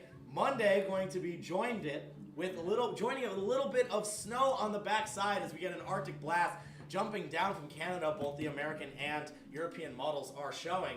Ladies and gentlemen, I don't know if I'm that excited for weather, but I know these players are pretty happy that they were able to skip this whole season without having to contend with the fresh white powder of the gods. We got the VAR check here. No penalty or no call or whatever it was. He's going over to talk. The referee's going to talk over to Russell Payne, give him the info on what happened. It'll be a throw over here for Northwestern. And that's Meyer on the far side, right on the edge of the attacking third for Northwestern. Gajadahar far deep in his attacking corner on the right side, jumping around. Everybody clearing back into the box. Meyer's still listening from coach and from the ref, who's having a continued conversation. He's jogging over and is going to blow the whistle for action as Meyer leans back, launches one into the box. However, it is able to be cleared out. There's Fisher. He loses it, and that is back into the middle, kind of a loose ball. Johnson contending for it, but there is Pecota, intercepted by Gajadahar, and back into the middle it is with Creech. Creech dancing around with Fisher right on the midfield line, passes it all the way back to the near side to Demian, and the ref calls another stoppage here in the 48th minute. Something's going on. Meyer clutching that looks like his right ankle. He's not exactly hobbling, maybe just his shoes getting a little wonky. I mean, coming back from injury, he hasn't played in quite some time. The right back center mid utility man coming in, I believe it was for a change up top with Suhetsky, allowing Suhetsky to go into the forward line. Fisher coming into the midfield. Well, there you go. And as play does resume, a little bit of pressure from Peter Reese already. Joined on the far side by Arimandi. However, that's a deep ball and going to be pushing and pulling with Tarleton Tarleton and Donovan Williams, who've been kind of gone at Williams, who's kind of been going at it with everybody tonight. Tarleton doesn't really believe that that's a foul. I mean, I don't particularly blame him. Not a whole lot of contact there, and Indoweni, sorry. kind of just Williams. falls back on himself. It'll be, I believe it's Gile and Pecota over this one. Or no, I think it's Scubis and Pecota. Or actually, Anwana Ajiman wants it for whatever reason. The right back going over the left wing here for this free kick. And you see another instance here of the free kick where the tall guys are getting into the box, or rather right on the edge of it. See what they can make do with McHenry. And swinger from Anwana Ajiman. Bounces all the way through, and Ponthilion is able to recover it. Taking his time, saying, all right, guys, get back out there. Looking towards the middle, Fisher, Volmar still back there with him. Tarleton out to his right. Johnson closer on the left. Still playing with Ponthilion, a little bit of a bobble. He's able to get away to Martina Santamaria. Donovan Williams pushes up Everett as well. Going to be recovered in the middle by Reese there. Reese out to the far side. Moving up on the right. Gets it all the way up. Gajadahar in the middle, in the attacking third. Pass around with Reese. Reese trips up. Adamondi jumps into the corner, but it's going to be off of, is that Adamondi in the corner? That's Reese in the corner. Yeah. And kind of a bad play right there. Both looking over each other's shoulders, and just a collision and trip up in the legs of the spider network of Reese and Adamondi. And this late in the season, if you're Russell Payne, you really don't want these kinds of miscommunications. You should be at the absolute height of chemistry, at least. Chemistry, yeah. And that's not exactly what you're seeing as the throw-in here goes to careens over to Gajadahar. Fisher is able to corral it in the middle, back to Johnson, who's getting pressured high up on the pitch. And far back out to the right is Mayer, I believe. Mayer, I believe. Back to Tarleton. Tarleton able to get it to Volmar in the center. 51st minute here as Tarleton moves up the right side, just crossing midfield. Mayer and Gajadahar trading. Back to Fisher right over the halfway point. That's Creech giving pressure as there's a long ball down the left side. Not able to be corralled, and careens all the way back. Bounces back to Volmar. In his own half, bringing up the left side now. Sees Johnson on his left. Looking for Martina Santamaria. Just intercepted. Martina Santamaria dancing around with Suhetsky. Suhetsky to Johnson. Johnson and Santamaria. Santamaria making a man miss. 3-on-1. He cuts to his right. And that's Suhetsky. Passes it into the middle. That's intended for Reese. Not able to get it. Johnson back on the left side to Volmar. In the middle. Middle now is Tarleton. Switches it over to the far right side for attacking. Now back into the middle with Fisher over the mid side. He's dancing around, does the 360. A little bit further up the pitch, just outside the box, is Suhetsky. Doesn't like what he sees and gets it back out to Mayer. And that's a little bit more pushing and shoving with Suhetsky on the far side over with Donovan Williams. Looks like it's going to be a Buckeyes ball on the throw-in. Yeah, I mean, this Buckeyes block defense, and it's a 4-1-2-1-2, 4-4-2 diamond. Gile kind of in the defensive midfield, in between the midfield and defense, makes it really, really difficult for teams to break down. Kind of those two center midfielders almost act as like wingers in a sense, covering the half space. It's a very, very solid block, and every time Northwestern has tried to get into this Ohio State defense, they haven't been able to. Gajadahar is streaking forward, 2-on-1 situation. That's going to be Peter Reese taking over on the far right corner. His cross into the middle doesn't really go anywhere because there's nobody in sight. However, that's a bad pass. Suhetsky in the middle. Gajadahar, man on man, 1-on-1, and it is hit away at the last second by the diving feet in the opposite direction of Trejo. Dove to his right. Ball hit off his feet on the left side. Just barely able to get it, flicked with his left foot as he was diving in the opposite direction. And that is just horrid getting out of the back from Ohio State. Yeah. You know, there's a whole Twitter account called When Playing Out of the Back Goes Wrong. That was playing out of the back gone wrong. Gajadahar in the same situation now. That's a cross into the middle, looking for the far side. Cleared out, however. Bryant Mayer was in the area. However, able to be cleared by Pecota relatively easily. And Luciano Pecota there saving a look that was eerily similar to the goal earlier that we saw from Nick McHenry. Now it's going to be another corner, or a throw-in rather, for Northwestern deep on the left side. contending for it is Gile. Gile is going to say that it actually went off, and he is right, went off of Peter Reese. Going to be a goal kick. Trejo ready to boot one up. However, Northwestern, unrelenting in their pressure, staying just outside the box. Peter Reese, again, sticking up there as... And that looks like it's Mayer coming off for O'Reilly there. Fisher going back to right back. And there's a little bit of work. Way far up the field is Indueni. Indueni competing with Tarleton. Tarleton able to get his bigger body around. It's going to be a throw-in for Fisher as the ball goes out. Fisher in the middle to Vomar. Vomar on the border of his defending third and middle third. Back to Ponce de Leon. Kind of a bad pass. Ponce de Leon has to run back to the 6. Bringing up on the right side is Tarleton now. That's one-on-one with Indueni. Indueni kind of swipes his feet, throws his hands up in the air as it goes out of bounds. They're going to call it a foul. Would have been a throw-in for Northwestern anyway. Tarleton and Indueni have been going at it all night. That has been a battle to watch. Indueni, formerly of Premier League and Champions League fame, until he ended up in the British 9th Division and Scottish 3rd Division, now playing at Ohio State as a freshman at the age of 21. But that has been a battle all night between Tarleton and Indueni. And good passes right here. Gajadahar able to get it into the middle and just past the feet of Martina Santamaria, who was in the area for a second with Peter Reese. I think Reese was trying to get a foot in there as well. Reese O'Reilly, who just came on the pitch, pressing up far now as it comes to the left-hand side.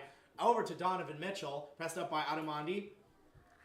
Suheski now back to Indueni and Tarleton. Goes back, but goes all the way forward. Gajadahar has to chase it down, or rather that's Vomar in his own defending third, chases it down. Ponce de Leon says, Calma, I'm here, don't worry. Gajadahar back out in his own defensive third. Over to Fisher on the far side. Fisher, gloves keeping his hand warm and his decisions sharp, decides to switch the field over to the near side. That's Johnson with the deep ball. That's going to be a one-on-one. Peter Reese. Oh, he's got all of his shirt. That is diabolical from Nathan Demian. He had his shirt 2 feet away from him. Demian getting absolutely burned. Dives all the way back to Peter Reese and says, get back here. And the ref says, yeah, I don't like that, and pulls the card out before he even lets go of the shirt. And I'll tell you what, he had a lot of fabric in there. The wind gets a little bit too strong, and Reese might have flown away. Yeah, might have needed a new jersey. Yeah. And that's going to make, I think, 7 fouls for both teams. Ohio State, in their practice of fouling, kind of rubbing off on this Northwestern team as well. Free kick in from Suhetzky. Lofted ball into Trejo. Trejo able to jump over Tarleton, who's way deep in the box. Looking around now. But once again, Peter Reese, not relenting. Oh, and Peter Reese kind of caught him off guard. He and McHenry were going for the ball. McHenry able to stab it up. And diving along the left side is Scubis, who just says, get it out of here, and kicks it deep into, and that's Tarleton. That's dancing tough around in the corner for Tarleton there. Getting pulled down. He stays with it and is able to clear it back to defending third. And another pressure here with Donovan Williams. And Adamandi dancing around Gajadahar. Dancing around is Scubis. Scubis and Gajadahar bounces over to the middle. And that's Suhetzky in the middle. Taking a second, gets it back to Adamandi, who flips field to the left side. Johnson on the left side's got Santamaria to his left, takes it in his own, scoots over to the middle, and that's back to Suhetzky. Suhetzky got Martina Santamaria on the left side. On the near side, makes a man miss, able to dribble up a little bit further. He's on his own in the corner, gets a good cross into the middle. That's a header! Diving save! Diving save by Max Trejo as Andrew Johnson had a perfect header to the right corner, and Trejo, with just the tips of his fingers, is able to deflect it 6 inches wide of the far post. What an incredible move from the Cats. The Russell Payne's 4-4-2 wide. They have 2 wingers, Martina Santamaria and Andrew Johnson, give them so much width. Martina Santamaria against this 4-4-2 diamond, which is more narrow of a formation from Ohio State, gave Martina Santamaria so much space down that left wing, and the smart underlapping run and the diving header from Johnson. Barely saved by Trejo. And here's another cross, another corner immediately cleared out by McHenry. Ooh, and there's another one, blocked, going all the way back is going to be Adamandi, who tried to get a strike, but Indueni took it to the chest. and it went all the way out of bounds. Now back at midfield is Fisher working on the far side. Fisher, space on his own, sees Reese in front of him, decides to go back to Tarleton instead. Ponce de Leon, way out of the box, picks it up to Vomar, who's on the near side. Vomar dribbles over to the middle, passes to Tarleton on the far side. Tarleton deep ball to Reese on the right side deep, up and down in the air, juggling. Looks like a little head-on-head collision there, and no one wins in a headbutt. Reese absolutely clutching his forehead and rolling around. And that's, who is that on the Buckeyes that went up with him? I believe it might have been not McHenry, but Scubis or somebody in the midfield for Ohio State. We're looking, they are both writhing in pain on the ground, and understandably so. Full head-to-head combat right there, going up for the ball at the same time. Obviously accidental. It was, ladies and gentlemen, we had a deep ball there from Tarleton. Went up for it was Peter Reese, and I'm seeing who's on the ground for the Buckeyes, but they went 1-2 up in the air with headers, and on the third one, they both fully committed and kind of missed the ball and found each other's craniums instead. Kind of the way it goes in soccer a lot of the times. But I mean, I wanted to illustrate kind of the point that I was trying to make in the mad dash from the Andrew Johnson diving header, which is the two different formations these teams play has really had an effect on the way Northwestern attacks. So Northwestern has two wide wingers who want to get wide all the time. Martina Santamaria on the left almost always, and on the right either Rees or Itamandi. Whereas Ohio State plays a narrow formation. It's Scubis and Hurch narrowly tucked in the middle. What that means is that Ohio State has protection in the most dangerous areas of the field, the center and the box, right? Mm-hmm. But Northwestern has been able to find breathing room in the wide areas when they're able to get those overlords. So Northwestern naturally has players up in the wide areas, and they're able to play through that and get space in the wide areas that created the space for Martina Santamaria to put in that cross that was so dangerous for Johnson to head in. And that brilliant diving stop by Trejo. I don't know how he had the reactions to get to that, but he did. Yeah, just barely got it again by the tip of his finger, and that's the lanky frame helping out. That was Nick McHenry, who sustained the head injury. Suhetsky looks like is going to have a kick from right outside the box. As sprinting in is the replacement for McHenry, the 6'3" defender. Justice Oloruntu, number 30. Sophomore defender out of St. Ignatius, Akron, Ohio. St. Ignatius, a well-known high school to folks around those parts. Suetsky over the free kick now.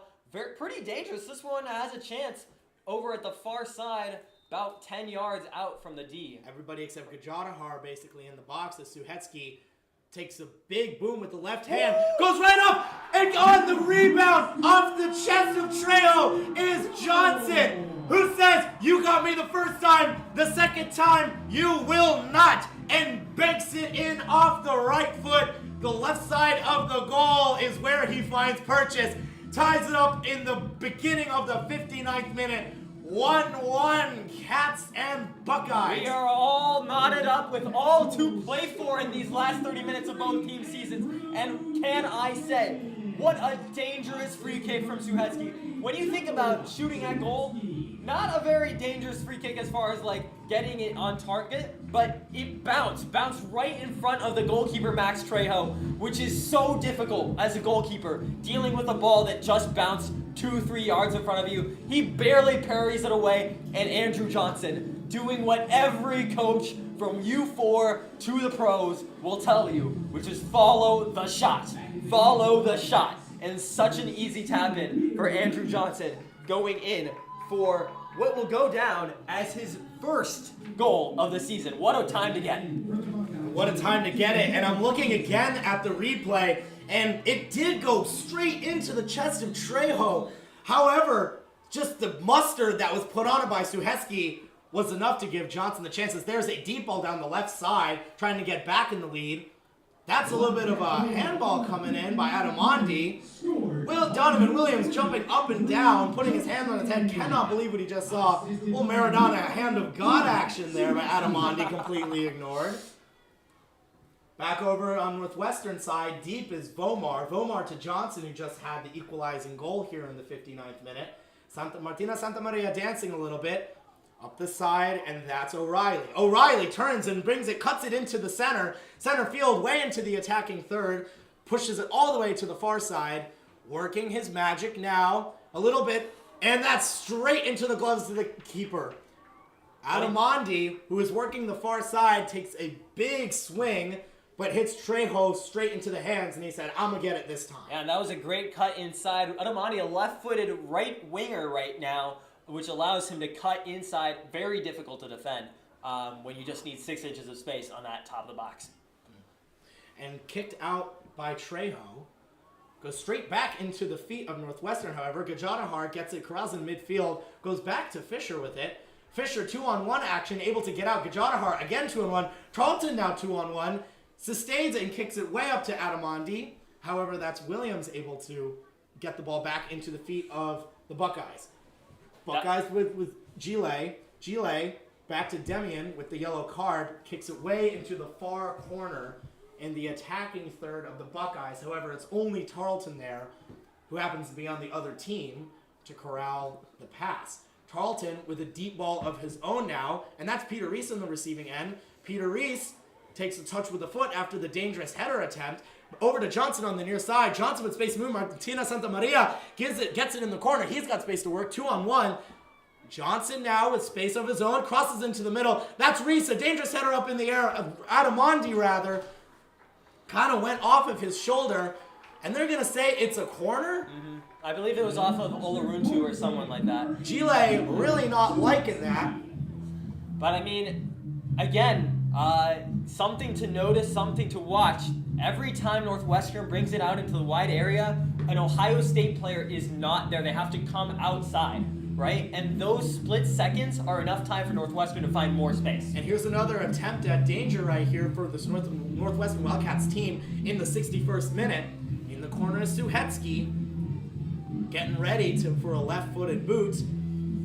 Here's on the front post, and there's a header deflected off of Gile, however. Fisher with it at the edge of the box on the D. Adamondi with it now. He's taking a strike and just barely gets the wrong angle off of his foot. It looked like it deflected off of Indoweni for another corner there. It did, and that's going to be back into the corner. Not exactly able to get enough power behind it anyways was Adamondi. Kind of happy he gets that shot back once again. He's sitting at the edge of the D as Suhetsky's in the corner for another kick. Another big left foot coming in here. Just about on the edge of the 6 on the front half. And the Buckeyes are locked into their own half right now. They haven't gotten out in a while. And here's another one. In same position. This time Tarleton's able to get it. Goes for the header, but gets a little bit under the ball, and it goes right over the top. That's going to be Trejo with the goal kick now. Just an awkward header there for Tarleton. Got past the first man, but couldn't make the most of that with the near post. And Donovan Williams says, get this out of here. Passes it way up left side, and that's going to be Tarleton that chases it down, however. And a little bit of a foul and pushing in the middle. No, I believe it was a handball and Indoweni there on that through ball from Pakota. And interesting, because that's the same position where the Cats did not get the handball call before. Now the Buckeyes do get called on them, rather. And that's going to be Ponce de Leon with the ball at the PK spot. Ponce de Leon passing it back and forth with Gajadahar. Johnson with his hands up. Yeah, Johnson with his hands up because, again, these Ohio State midfielders are always tucked in. There you go. And that's a deep ball from Martina Santamaria. Not enough space on it. However, that's going to be Demian, who doesn't exactly push around. And instead, that's Onawa Abigiaman. Gile now up at the right wing, up to Creech. He's offside, though. And right there, let's go back through it. That was a deep ball intended for Martina Santamaria. He was pushing around with Demian. Demian switches off for Agiman and absolutely just gets pulled over, but they say that Martina Santamaria was the one that committed the foul. Now moving up the right side is Aaron Hurge for the Buckeyes. Passing into the middle is Creech, however intercepted and kicked way out by Suhetsky there. Is that Suhetsky? Yeah, Suhetsky. Suhetsky. I mean, you know it by how no nonsense that was. Suhetsky, not the type of player to deal in pleasantries. Demian, another deep ball attempt, however. That is a frustrated Aaron O'Reilly. that kicks it out of bounds. It's going to be at the midfield line right here. And that's kind of a messed up throw by Anoa Agiman. Ref doesn't see much of it. And right back into the middle is Hurge. Hurge moving it over to the far side, says let's try over here. Nick McHenry back in. And that's McHenry passing it way up to Williams. Williams dancing around with Hurge once again, or Picota rather. And that's a deep ball into the box for Picota. However, just goes a little bit too far into the hands of Ponce de Leon, who had a two-step lead on Picota, who is also running into the box with Suhetsky defending on the side of him. Yeah, I mean, Picota raising his hand saying, good idea, good idea. I don't know how good a lofted through ball into the air to a 5'7" attacker really is, but you know, we respect the camaraderie on the Ohio State. You saw the idea. Picota back with the ball here. Passes it back to McHenry. McHenry middle. Flips sides over to the far side. That's Williams deep in his defending position now. Meaning way up the field. McHenry feigns a little deep ball. Instead to Picota in the short. A little bit too much pushing with Gajadahar. And they say it's Gajadahar's ball, however. The two small frames goes to the way of the Wildcats. Fisher on the far side to Tarleton a little bit closer. Flips field to Vomar in the mirror position. Vomar back to Ponce de Leon. Ponce de Leon into the middle to Gajadahar. Back over to Tarleton on the far side working his own corner. That's going to be stolen off of the feet of Peter Reese. However, a little bit too strong was Williams on the steal, and Donovan Williams gets the turnover there. Fisher, who's been taking the majority of the throw-ins on that side tonight, is going to have the job once again, pushing around, but eventually falls into the feet of Peter Reese. What a ball Peter from Reese Reese. with a beautiful Wow. ball over to Martina Santamaria, working one-on-one on the near side. He's on the deep. He takes the shot. Wow, and a beautiful save by Max Trejo. Martina Santamaria keeping the ball on the ground, and Trejo, dare I say, guessed correctly. Man, Peter Reese running the lawnmower with the grass cutter on that pass. What a crossfield ball into Martina Santamaria, who immediately heads one-on-one with Nathan Demian. Unlucky on the near post shot that it's into the waiting arms of Trejo. But wow, what a move from the Wildcats. And back over into the northwestern side it is already with Reese. Reese and Anamandi dancing around. Anamandi gets it poked out of his feet by McHenry. Gajadahar and Reese back on there. Or Gajadahar and Anamandi trying to return it. Fisher with a beautiful slide tackle. And now that's Anamandi with space to work. A 5-on-5 break. Fisher slowing it down a little bit. Puts it back to Gajadahar. Gajadahar flips field. That's Johnson working over on the near side. Suhetsky in the middle. Martina Santamaria, who's had some great looks tonight. Passing it back and forth with Johnson on the near side. In the attacking third, now back into the middle third and switching it into the defending half, into the middle with Vomar. Vomar circling around, doesn't like what he sees and gives it back to Ponce de Leon, flipping field entirely. Now over to the far side, that's Fisher and Tarleton. Tarleton makes up his mind, gets it up to Adamandi. Williams defending too tightly, and back to Fisher it goes. Fisher with space to move on the far side. Instead flips back over to Vomar. Vomar moves up to the middle. Disappointing he doesn't have anything. And whoa! Completely pulled down is Johnson on the near side. No foul called. And that was a great look too for Northwestern. Johnson had flipped inside for Santamaria to kind of take his left back position. So unlucky that he doesn't get the call, being dragged down. However, it's back with Martina Santamaria working on the near corner. Martina Santamaria looking for a cross. On the far side, Mitchell goes up with it with Adamandi. Now it's in the middle. This is a one-on-one. Can he turn? No, he cannot. And that's Peter Reese, that's O'Reilly rather, a little disappointed looking in the middle. And that's Picota, I think, is playing center back right now, getting chopped down in the box. Forced to. The big frame of Aaron O'Reilly going against Picota. O'Reilly a little disappointed. He was well within 12 yards.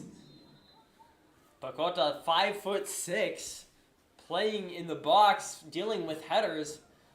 I mean, I think it's reminiscent of how Ohio State has come out for this half. They haven't had anything going forward.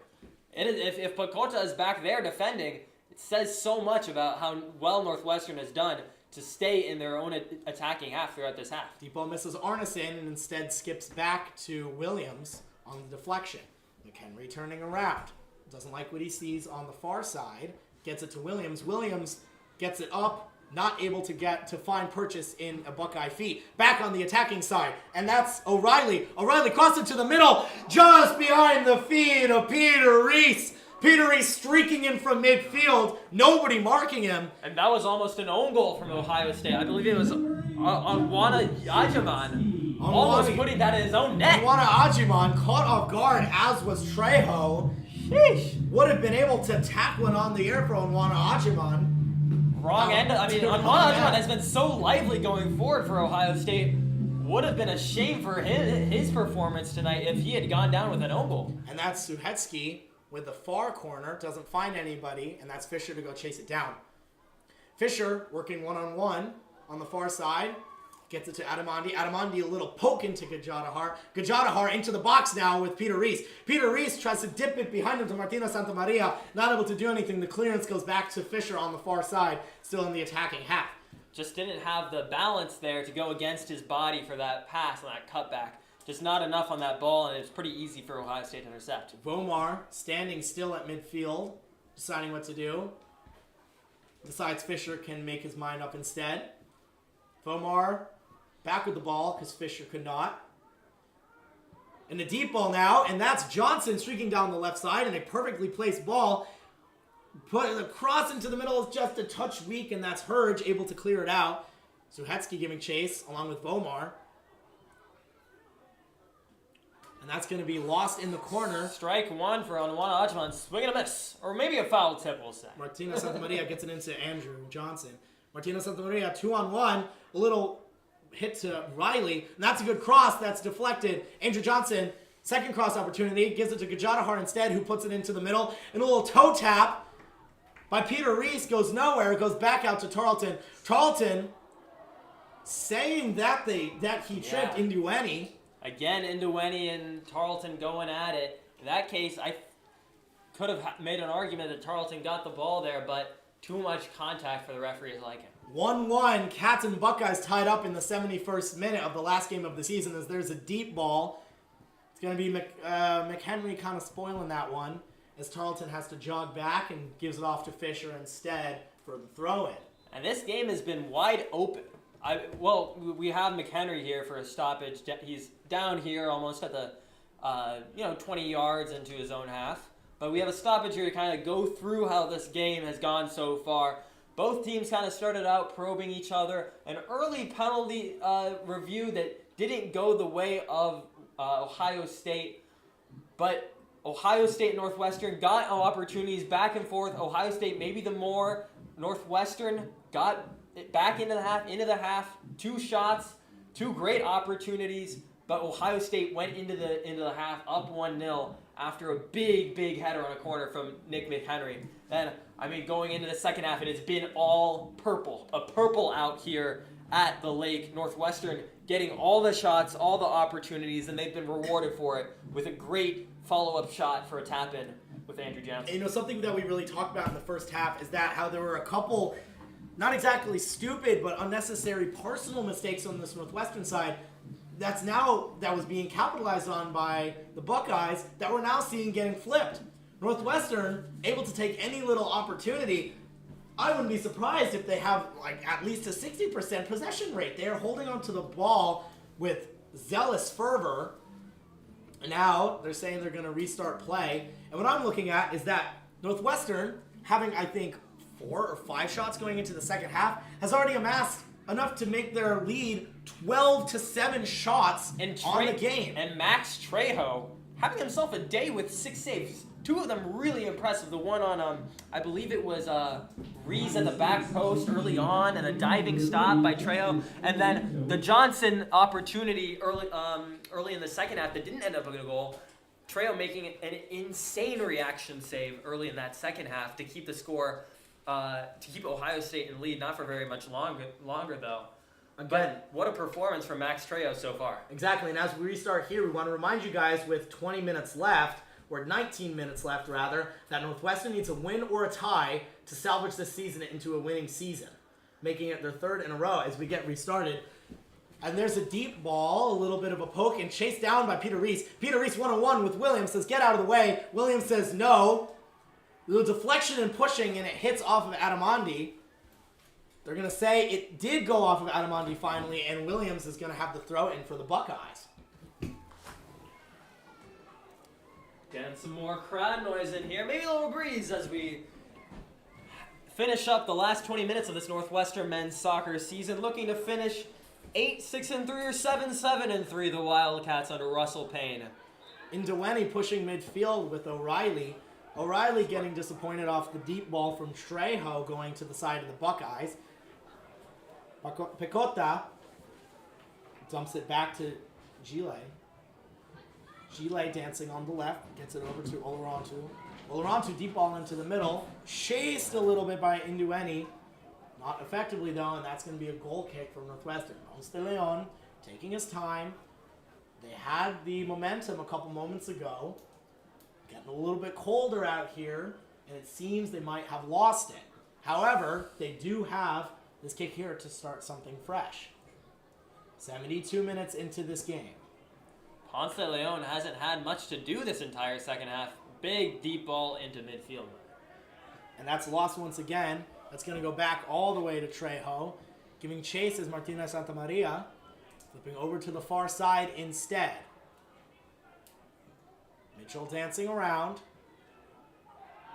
Ooh, and that goes way out of bounds. Donovan Williams yelling a little bit. Yeah, it was Olorontu there on the errant pass. Olorontu making unnecessary mistakes right there. Cat's not able to capitalize. It gets back Fisher and Nduweni competing there. Williams another pass forward, intercepted by Gajadahar. Fisher running way back alongside Nduweni. He gets pushed over, pops right back up, but it is going to be Northwestern ball at midfield on the far side. 1-1 tie here in the 74th minute as Fisher dumps it to Tarleton, who says let's try the other side. Ponce de Leon to Volmar on the near side in the defending third of Northwestern. Yeah, and look at how much this Ohio State press has dropped off. They're kind of pressing, but it's very half-hearted from Nduweni so far. And that's a 3v1 as Peter Reese tries to push up off the long ball from Tarleton, but not able to corral it. And that's McHenry instead making a miss 1, 2, and 3 times in a row. Or rather, Gile, gets it back to Trejo, who dumps it over to the left to Olorontu. Olorontu, with those errant passes before, is keeping it to himself instead. Back over to the middle, and then the near side for Noah Ajiman. Ajiman back with it off the feet, gives it back to McHenry instead. Or Gile instead, rather. Gile with a deep ball, and that's going to be Onuatu Adiami. Yeah. Except Andrew Johnson is there instead. Andrew Johnson getting the chair dropped on him from Arneson, clutching his side a little bit, and that looks like it's going to be a card for Arneson, or rather, a card for Johnson? A card for Arneson. A card for Arneson is decided. Yep. He gets a little uppity and then puts his hands down knowing what he did. I mean, Johnson was already in the corner. The touchline was acting as a second defender there. I believe, who was it? Was it Gile on his back as well, or Herge? And, in that case, Arneson comes charging in, and his momentum against Johnson's just kind of upended him. Pretty cynical, and a foul and a yellow card that you could have seen coming. And now every single player on the attacking half of Northwestern, as Ponce de Leon comes way out for the boot, and that's going to find O'Reilly in the middle, who takes a shot, goes right up Pecota's feet. That's O'Reilly dumping it to Reese in the middle, back to Gajadahar, flips to the far side. That's Adamandi with the ball. Adamandi 2-on-1, back to Fisher on the far side middle to Gajadahar, who gets the feet pumped down there, but he gets back to Gets back up. Fisher fighting in the middle with Arneson. Arneson and Fisher. Arneson comes up to Victor. Running down 4-on-1, but Arneson is not disappointed. Dumps it out to the left instead. And a miss by Nduweni. Nduweni, a little bit of a miscue. Shoots it way over. Would have been a field goal. I mean, think he could have had a couple more steps on him. Not just that, but he had men in the middle. Nduweni just charged at his defender, head down. That's the kind of situation where you aren't surprised that a forward has a goal and an assist on the season. We watch it again, and you see that he had a little bit more time as the ball now goes back over to the attacking half of Northwestern. Pecota is able to get it back into his own feet. gets it off to Hurge. Hurge to Demian. Demian off to the middle. And that's Nduene once again. A diving save by Ponce de Leon. Gets back up and gets in goal. Nduene struck him in the chest. But he was off. It struck him middle. He was off to the left side and had to dive back in to recover. Did so effectively, though, as O'Reilly now dancing up the near side. Riley and Santa Maria. Martina Santa Maria on his own in the near corner. Cross into the middle. Just out of the diving head of Suhetsky. Recovery by Adamandi. Adamandi dancing one-on-one on the far side. Adamandi makes a man miss. Into the middle. The ball is up in the air. And the ball is still up and is finally cleared.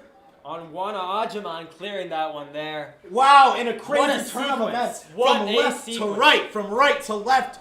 Finally out of bounds. Midfield does not exist in this game, folks. Both teams have had opportunities. Nduene saying, I don't care about your advice of telling me to pass it. I'm putting my head down and charging up Baraka Tarleton and forcing a brilliant stop from Ponce de Leon to his right.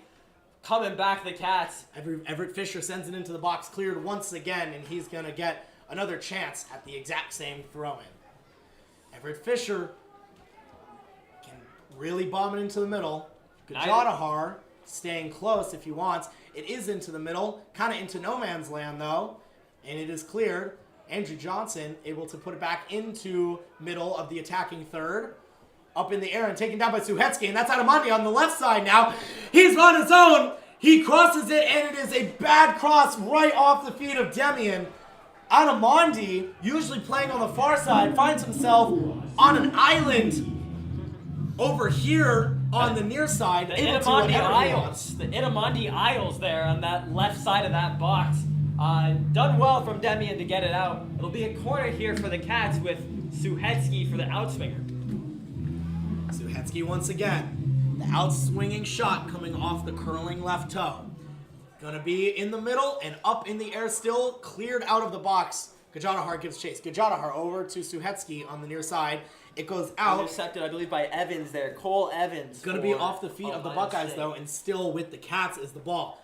Martina Santa Maria. Back to the middle with Fisher. Fisher gives it to Tarleton instead.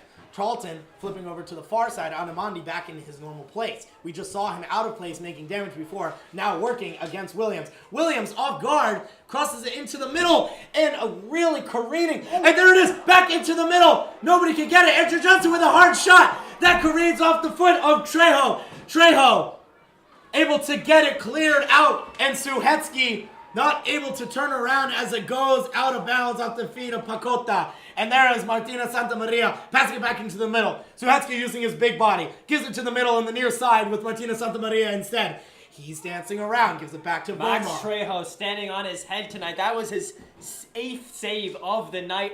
Again on Andrew Johnson. Point blank with players in his face. You can't think of a better save than that.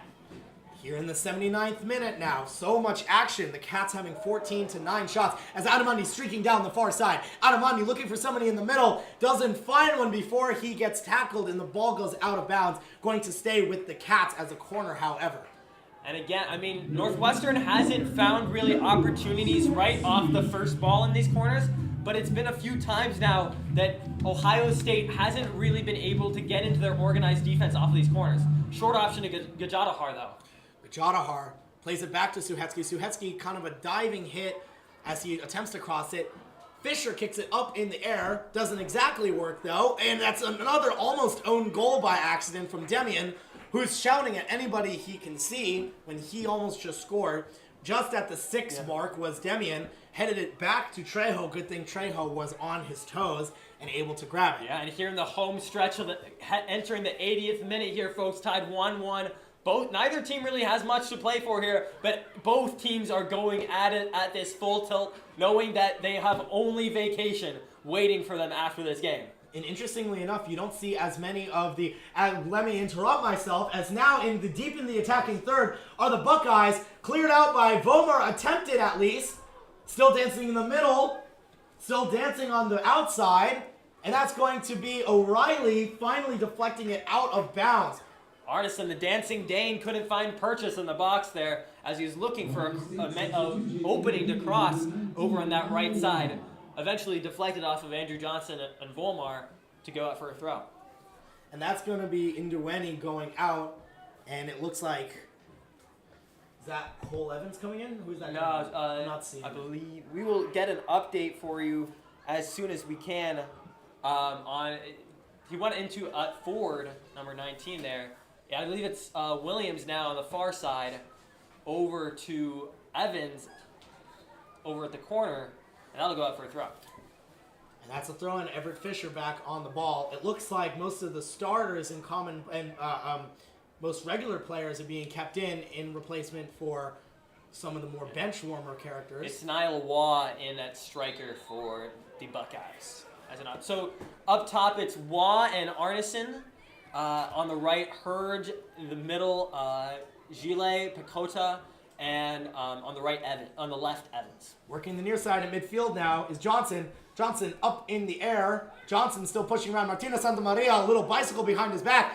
Kicks it up once again. O'Reilly in the middle to Martinez Santamaria on the left side. Makes the man miss, but just barely clipped out of the back. That's Olurontu. Last-ditch defense from the Spanish flair. Some flamenco there, even though that's the wrong region of Spain up in Santander. Working on the far side now is Adamandi. Adamandi to Gajadahar. Adamandi, middle on the attacking third. Back and forth with Martina Santamaria. 2v1, not enough to get through. That goes into the feet of Gile.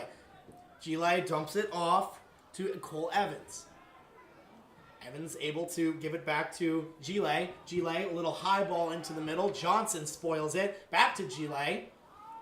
Suhetsky to Adamandi. Adamandi just on the outside, on the far side of the box. Flipping field to Martina Santamaria, but a little bit too deep and goes into the feet of the defender instead.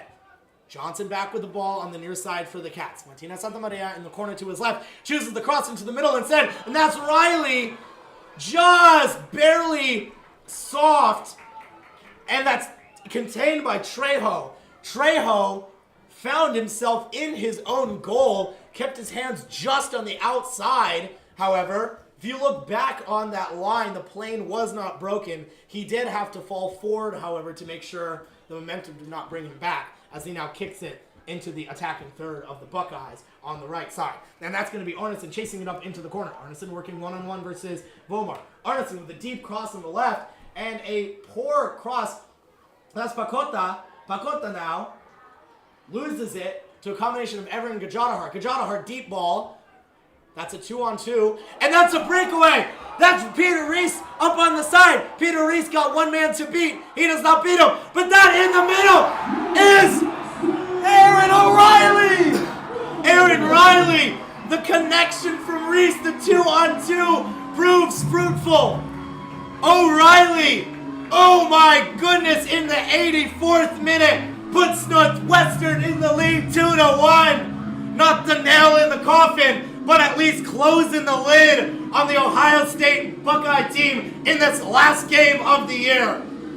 Aaron O'Reilly, what a way to cap this season, and who else but the standout freshman ending the season as the Cats' top goal scorer with 5 goals pending any further action. No one to jinx it, but Aaron O'Reilly just man on the spot when your team needs you. What a goal, and so clinical in a breakaway. Not easy with a guy on your back to score there, but O'Reilly makes good work of his defender and puts it past Trejo, who's had an amazing night tonight, but just can't stop this onslaught of the Cats in the second half. And that was some great communication. We were talking about a little bit of a lack of chemistry before.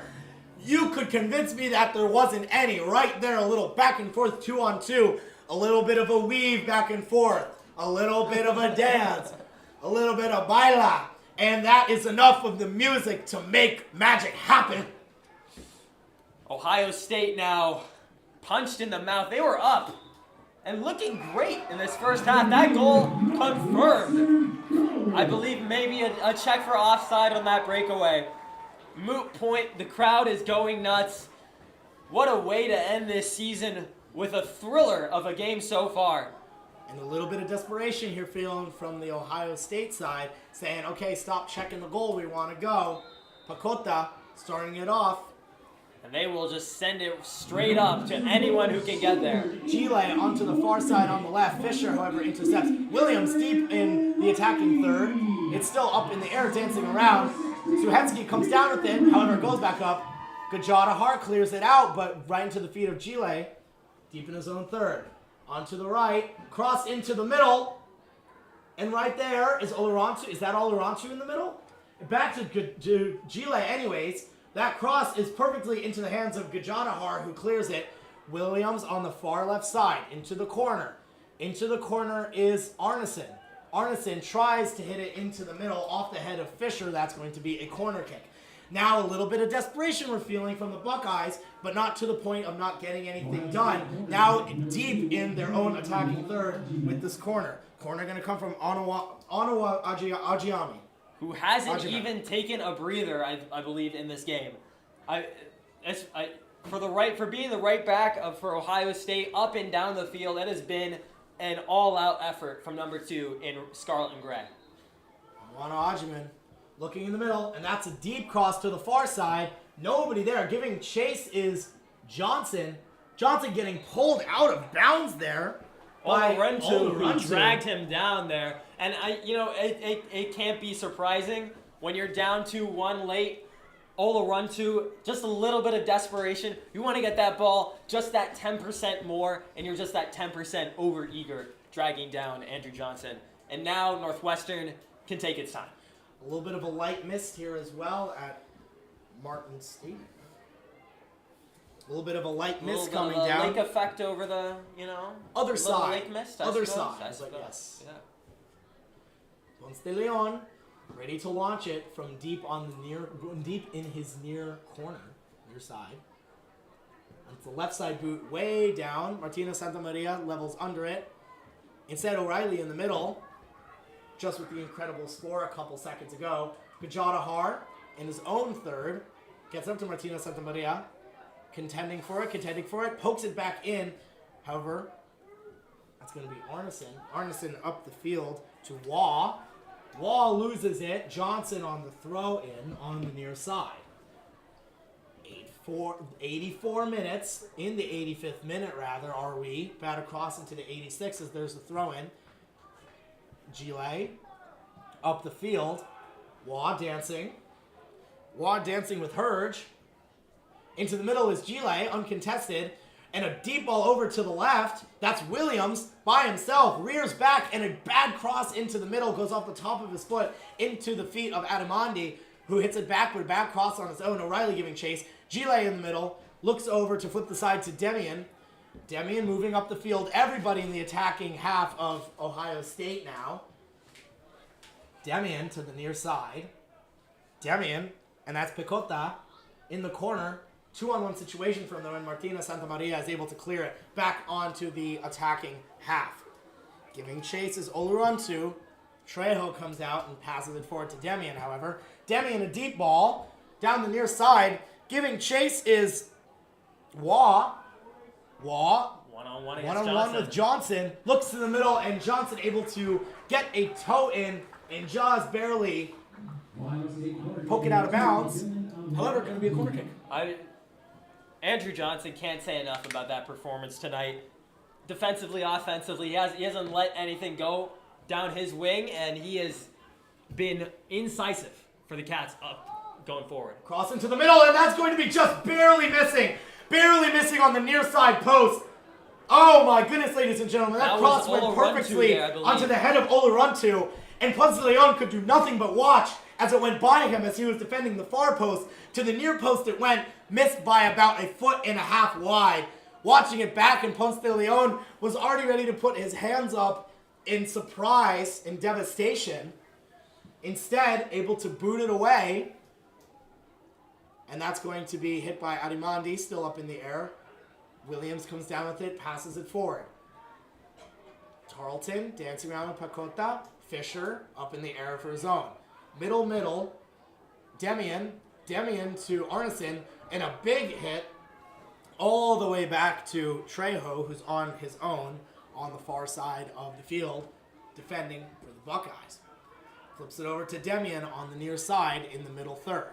Crossing over midfield as he boots it into the middle, giving chase with Pakota and Arneson. Still up in the air, Suhetsky clears it over to the side, and letting it go out of bounds first is Waugh. Waugh and Onawa Ajiman. Into the middle, and that's Hurge. Hurge hits in the middle to Arneson.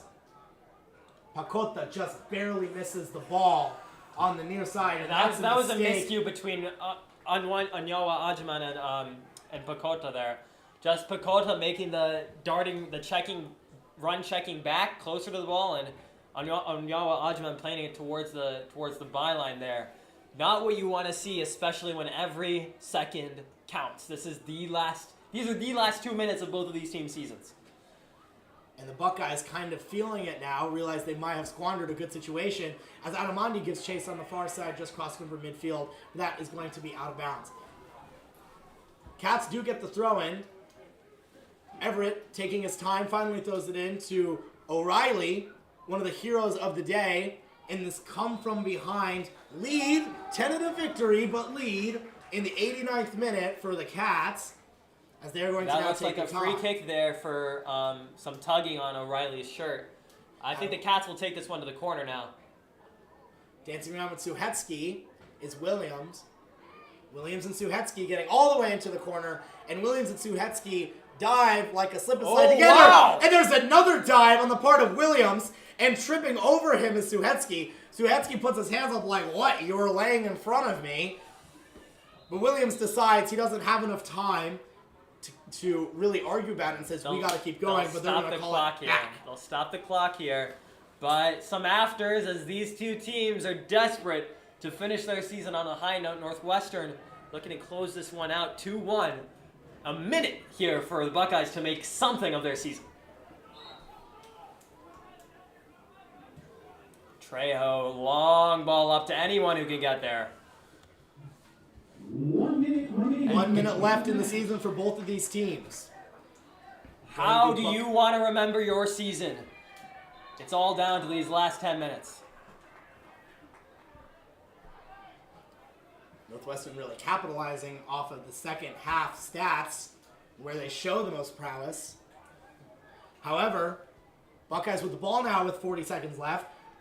Demian deep into the far attacking side. And that'll go down as a foul on Fisher. I think that will do it. 30 seconds, and Ponce de Leon will send this to the moon.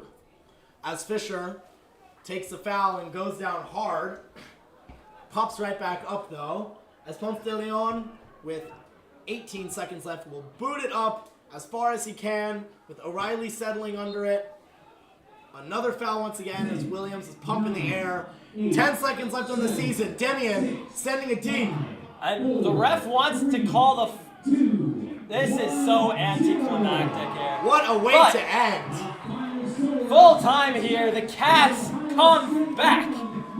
As per usual. As per usual, a back and forth trend. We're talking about micro and macro scale, ladies and gentlemen, to begin the game. We'll talk about it at the end. We can look at a part of the first half and say this Northwestern Wildcats team was absolutely pummeled and getting kept under control by the Buckeyes. However, on a macro scale, we see 16 versus 10 shots, 10 shots on goal versus 2 shots on goal. Northwestern Wildcats coming from behind, saying we're going to forget about any discrepancies in the first half of saying that we were down. We're going to play our game, we're going to play it well. And they were able to come from behind in the second half, score 2 goals.